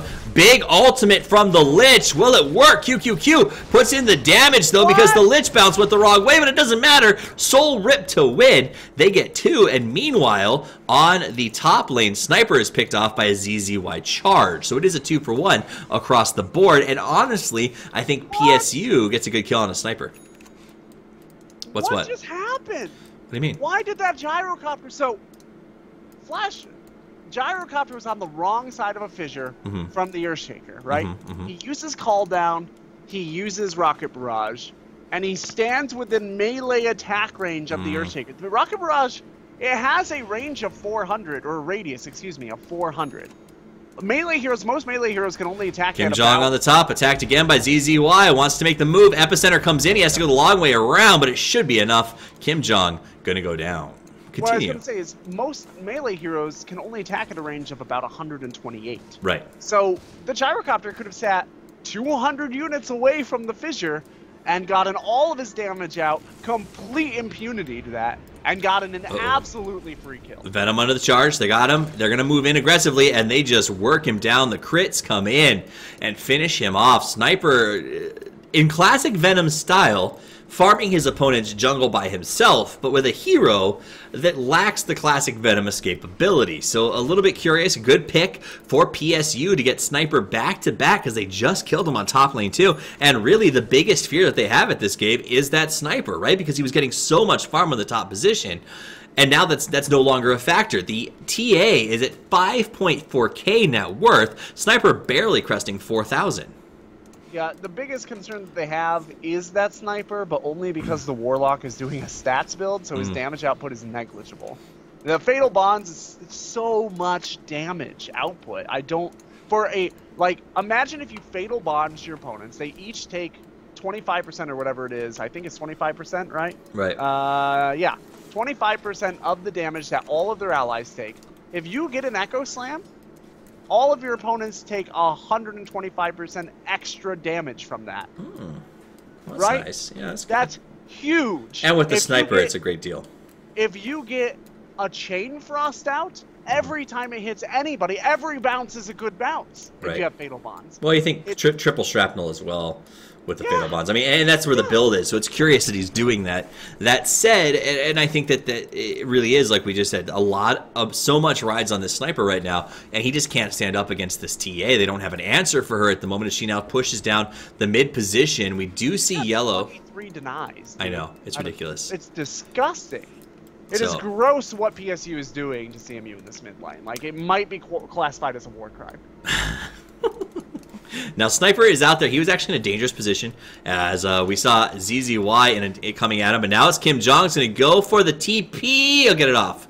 He got it off just in time to avoid the gank. They rotated everybody up for that to happen. So you should see them push that tower. Meanwhile, in the mid, they saw the charge. They saw the rotation happen. So CMU says, now's a good time for us to hit the middle tower. They do have the front foot. They've got the golem out as well. TA was taken out while we watched that charge to the top, so my bad on that. And they should be able to push this tower down and possibly even TP up to stop the push on the top lane. What happened to TA was that she was stunned out by the call of the golem, right? The sniper was down there with the Mask of Madness reveal and just tore through her. She didn't have refraction up at the time. Here comes the epicenter. They're going to go in. Tubo, stun, goes invisible. They're going to push back the golem, but they're not going to allow that gold to be given up. Already the tower very, very low. Sniper going to come in and start chip-shotting it. Up on top, QQQ thought about pushing, decides it's not worth the risk, backs away. We see another TP into the mid to defend. Venom wants that tower. He's going to go for it. Gets it. Big stun on Hun. Shrapnels are coming out like crazy. Hun's going to back away. Mask of Madness blown up, but a Earthshaker Fisher essentially saves the life of Hun as nobody can get around it. Yeah, and I don't know that they can really do anything for the next 80 seconds or so. Maybe if they get this. The harass is real. Venom comes out, puts up the shrapnel, going to eat through the refraction charges. Kim Jong going to come in. Looks like he wants to get that follow-up stun. Venom is here. He can finish the job, and they're going to get the kill on Hun. Nice just play. Walks out with the ward. He wasn't there before, but he made it happen. He comes out, glitch, right? says, here you go. I think so. I don't know. Yeah. A good kill. I think so, too. Venom straight to the top lane. The push never actually pans out. They get the tier 1, they get the TA twice, and they defend the top tower with no issues whatsoever. Venom goes back to farming to add to that Mask of Madness. Not too shabby. Meanwhile, at the top rune, Beavis goes for it and gets hit by ZZY and Tubo, basically saying, listen, runes are ours. You may not have them, or we will kill you. Learn the lesson. We have asserted a rule, and we may be a bit behind, but we've asserted a rule about this, and you should follow the rules. Yeah. Gold lead only at 500 for CMU, so again, the swing now in CMU's favor. Yep. XP is at 1,000. So still really anybody's game. 7-7, nobody with a vast superiority in terms of overall net. Now, the TA does have a pretty good, I mean, at 15 minutes, I would say 1,000 gold over the counter is a pretty massive get for her, but the problem is the next 3 are all on the dire side, so that gold is still pretty evenly spread outside of the TA. That's only a problem if CMU become really cohesive and start knocking down towers very effectively. Because the later the game goes, the better for PSU. Yep. They can even go into this late game 4 or 5 towers behind if they have to. They won't, it doesn't look like, but they could, because TA and Gyrocopter go late so much better than their equivalent. I mean, Sniper goes late well, but he doesn't have the natural pushing potential that a Gyrocopter has. Up on top, we do see an engagement as Tubo has to run. Warlock did pick up the fatal chains, and now the chase is on. Derek wants to go, throws the tombstone down. ZZY stunned, but outside of the thing. And oh, wow, they couldn't get through it. They thought they had the room on the tree. Can the stun come out? No, they don't have one available. So they do. They stop ZZY, and he's got nowhere to go. How? Where the Spider ultimate is going to be stun on the first bounce, baby. Wow, I forgot about that. Yeah. What a play. What a play. Next level, Spider. He was like, we got this. And sure enough, they get it, and they lost the Sand King up on the top lane. CMU, with the curious sniper pick, is doing pretty well right now. Took back a pretty big lead from PSU, but like you said, they've got to get aggressive. They've got to push. This is the stage where they should be doing well, though, right? This is the stage where all Yeah. of their heroes are good, except arguably the sniper gets. Well, the and this is where we best talked about Gyro's going to start to struggle, right? So we've seen the fall off. Its sniper really becomes a pain in the buttocks at about 15 minutes, and this is going to continue. So CMU needs to take advantage of this. If we don't see all of those tier 1s and most of the tier 2s down by that 25-minute mark, I think CMU runs into a lot of trouble. Yeah, I would agree with that, especially since they are currently up on tower, but they are occasionally losing. Venom could be in some trouble. Big charge. ZZY comes in. He's got the bash. He's got the lock. He's got the stock. He's got the drop. But not until Beavis has his say. Comes in, throws his ultimate down, puts out some serious damage. Fatal Bonds doing some serious work. Tubo going to drop. ZZY does have his charge off a cooldown, so he should be able to get to safety. There he goes. He'll run away and help out with a gank that looks like it's going on towards the bottom, where Spider's trying to get to safety, but here comes the charge. He's going to catch Spider. In comes the rest of the group. TA is going to melt her down. Call down comes out unnecessarily as they eradicate the Lich. So they get the Sniper and the Lich at the cost of a Sand King, and now they can put some damage on the tier 2 because of the rotations that went towards the top lane for this push and attempted gank. Yeah, the top will go down in like a quarter second, and then we should see some rotation back toward this tier 2. But half of a tier 2, two kills for one No kill, and an no almost dead tier TP, no 1. TP on the ES, TP on cooldown on the Earthshaker, and Beavis the only guy who could come in and mess with the TA, but she backs for safety reasons, so smart girl. And now we see ZZY running away from Venom, but the ulti go pop, and his head falls off. Yeah, the sniper is working out fine so far. So far. I don't know that it's working out better than an alternate pick would be. Like, Venom is a good player, right? He would be doing well regardless of his hero, probably. So the question isn't, is he doing well? The question is, would he be doing better with a hero that fit his lineup better? And I suspect that the answer is yes. It's my suspicion. I don't have anything that I can CMU, in a weird way, being hunted. They move around on Hun. He does get caught by the Earthshaker stun, but he's on the right side. Here comes Derek from the back, but he doesn't have a team with him. He's got to run now, gets slowed. Here's Sand King from behind. Derek Yen... It turns into Derek can't. I guess. I mean, that was just a. Why was he there? What happened? They were trying to engage on the TA, I think. He was going for a lonely wraparound?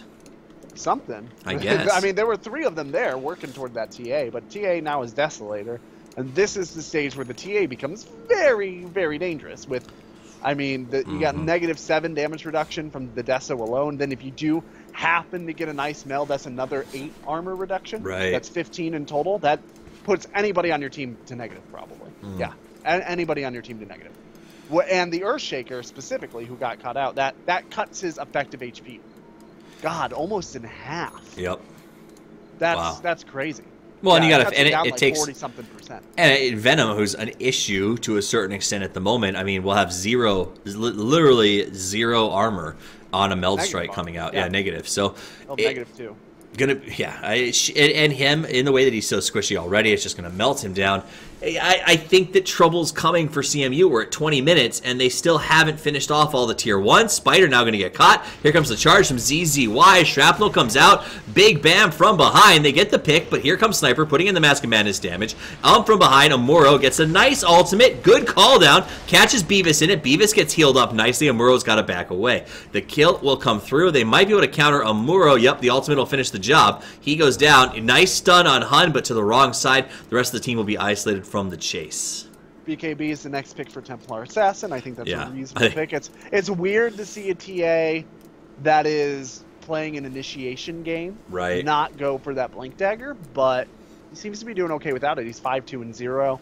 He's got great farm. His net worth is over 10,000 at 21 minutes. If he doesn't feel like he needs that extra boost, he's going to rely on the Sand King to do it for him. That's fine. Whatever. It's his personal preference. It's your life, man. You got to live it.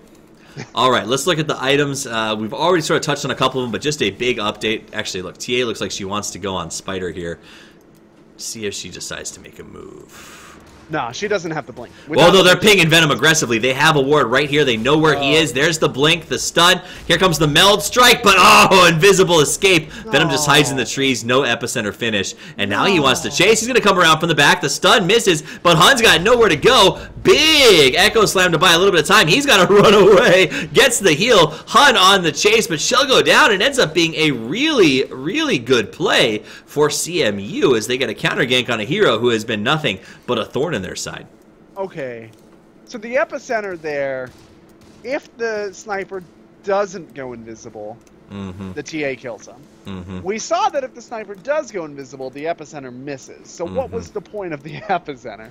And then the Earthshaker threw down Echo Slam on a TA that had refraction up for some time. Like, it was at least a second. So what I'm going to say... Two ultimates just blown there for no... What I'm going to say is I think that that is a compliment to Venom, because I believe the epicenter was run here with the intention of any escape in this entire area.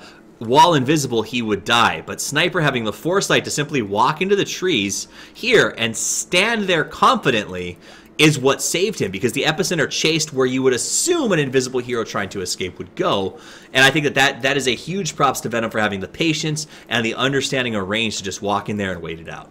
Yeah, no, it was a great play by Venom. I'm questioning the value of the play. Speaking of great plays, in comes Kim Jong, ultimate bouncing orb's going to put in some serious work on PSU. CMU does take some damage on Kim Jong, but he's going to run for safety. Gets stunned by the Sand King, but at the loss of 2, Tubo could be in some trouble. Gets caught in the slow, goes invis, walks away, and it looks like CMU will pull back, not wanting to over-engage here, as they did get a nice double pick-off on the Spirit Breaker and the Disruptor. If we take a look at our net worth chart here, we're going to see about 2,000 altitude in the favor of PSU. In a game where they should go late stronger. There is an Ags up on the Warlock now. But one of the problems with Ags in this game is that it does weaken each of the golems. And TA, as we're about to see, can chew through them much more easily. So you have more damage output, but they don't last as long. And against a TA... that can be trouble, especially given the Psy Blades. And it looks like she's going to soak him up, get some extra gold. Venom's going to actually zone back to prevent her from getting the gold from killing the golems. But now she's exposed. The charge is coming out. Disruption. He's going to turn mid-charge, and that's going to be some trouble. Nice job with the stun, but it's not going to be enough. Vision now in the hands of PSU. Big Echo Slam, but will it be enough? They get out of the call. In comes the Tombstone. Derek left alone by the rest of his crew. Pops the heal. The chase is on. Spider coming in to help. Throws out something, and all he's going to do, he barely gets out of that one. So a nice little play to get to not safety, I guess. Slightly out of the stun. What? Melted. Had completely eradicated the takeout 3 and will be able to push pretty much anywhere they want to. And this is what they were worried about with PSU, right? The fact that they were going to come back online in that 25-minute mark, and look what happened. Yeah, there's a lot going on with CMU, the subtle stuff that just... I don't want to brag about my time frames, Gorgon, but I feel like we pretty much nailed that. Yeah, look at that. That exact window, literally 25 minutes. It doesn't normally work out quite that neatly, but the Shadow Blade, it saved the Sniper once. I question its viability here just because you have a team fight-oriented squad. ZZY charges into Kim Jong. They see the Sniper attacking from the woods and smartly back off, making space. ZZY's a little bit low. He's got to be careful of the ultimate, but he should be okay right now. Epicenter turnaround, comes in, gets the stun, and just eradicates the Earthshaker. And now the counter follows up. Derek going very low. ZZY wants the charge. Sniper is their primary target. ZZY probably going to die here. Call down comes down for some spacing. In the meantime, they lose the Sniper, so a nice play, worth the dive of the Spirit Breaker. Now Hun can attack. He sees Derek, wants to keep going, gets the stun from the Sand King. This will be a 3, and they go 2 for 3. PSU picking up the Undying, the Earthshaker, basically the cores, sans the Warlock taken out here, and that's a pretty good trade for them. So, can I just point out that that is the exact situation that makes Spirit Breaker and Disruptor such bad bedfellows? The Spirit Breaker normally charges in and grabs one dude and keeps them from getting away while the rest of the team catches up.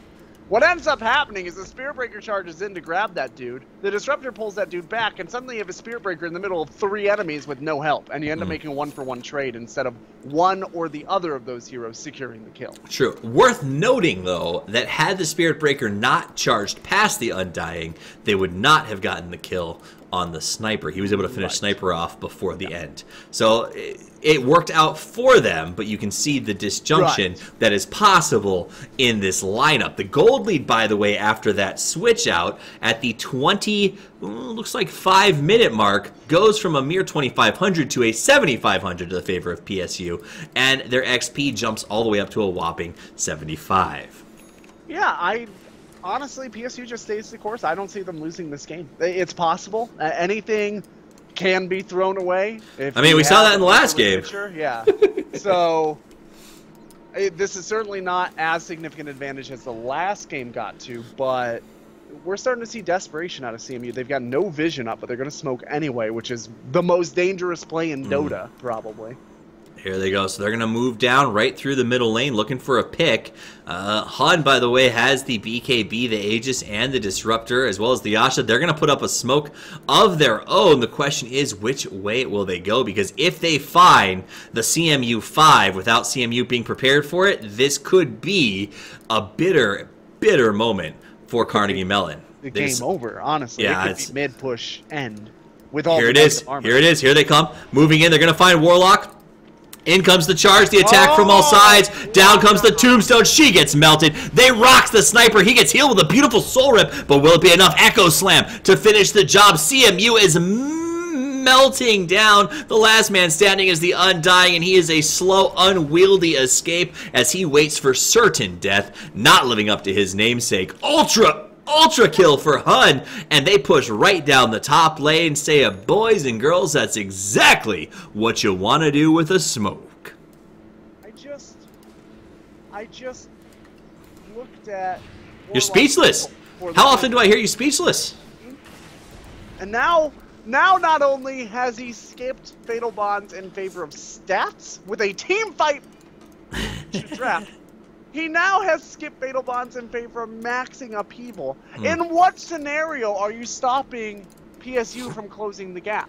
Right? In what scenario are you going to stop a charge with upheaval, a blink stun from Sand King with upheaval, a blink that could come out any time on Templar Assassin, just came out, in fact, on Templar Assassin with upheaval. That upheaval is borderline useless against this lineup. By the way, guys, you heard Gorgon get really quiet there. That only happens when his hands are on his head and he's leaning way back in his chair trying to figure out what's happening. So I want you to get that mental picture of Gorgon leaning back with his hands on his forehead going, why? I don't understand. And the choice to go ads instead of refresher. Like, I really feel like I'm beating up on this guy, and I hate to do that, but I don't understand the decisions that the mid Warlock has made. Well, to take you away from the Warlock for a minute, let's look at the gold graph. Look at the gold graph. 25 to 30 minutes. It went from 2,000 to 14,000 gold for PSU, and about the same for XP. Itemization-wise, PSU is now sitting on BKBs for the TA and the Gyro. Obviously, the Desolator, 2 Yashas out, the Glimmer Cape on the Disruptor, who has way more farm than that last Disruptor did.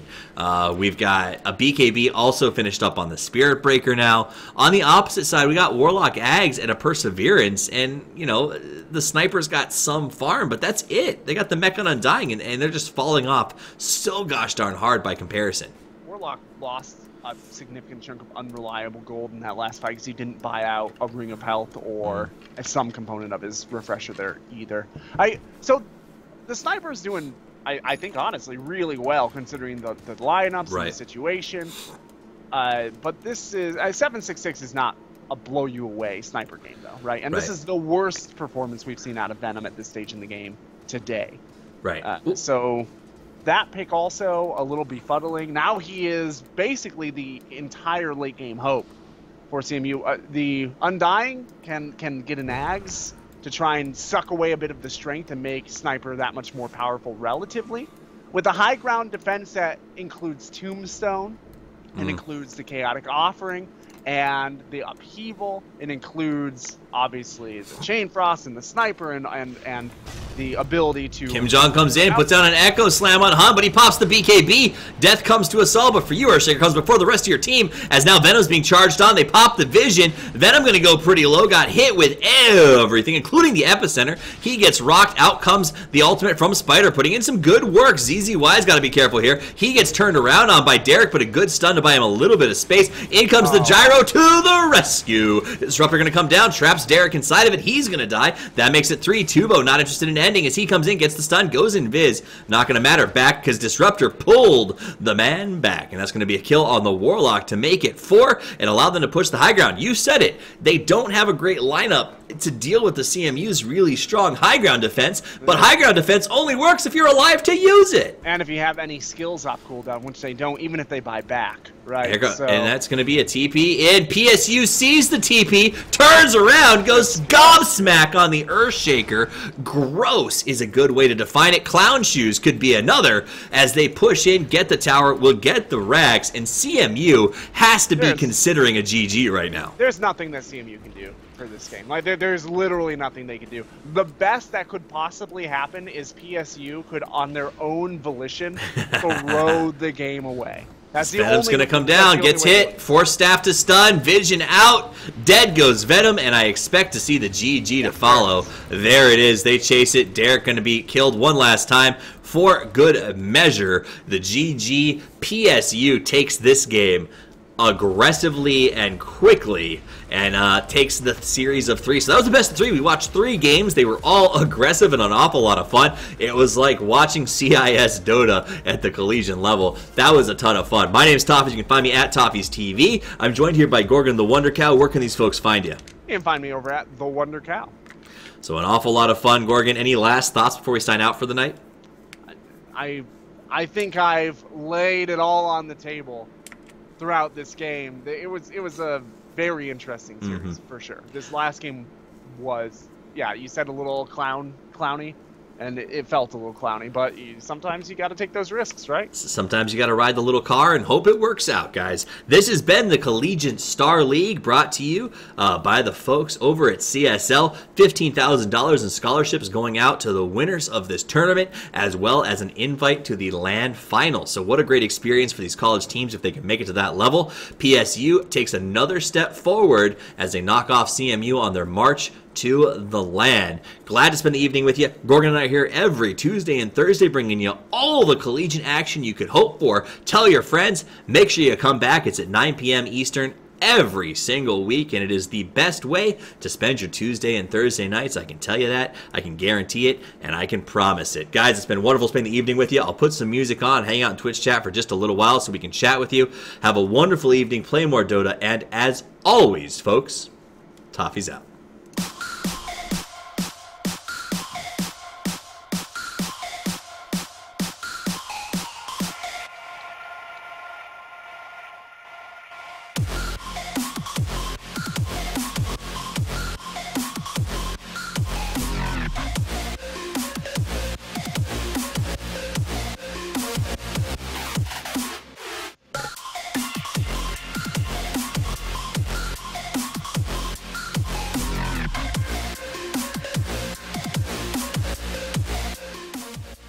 Everything you love about fall in one mug.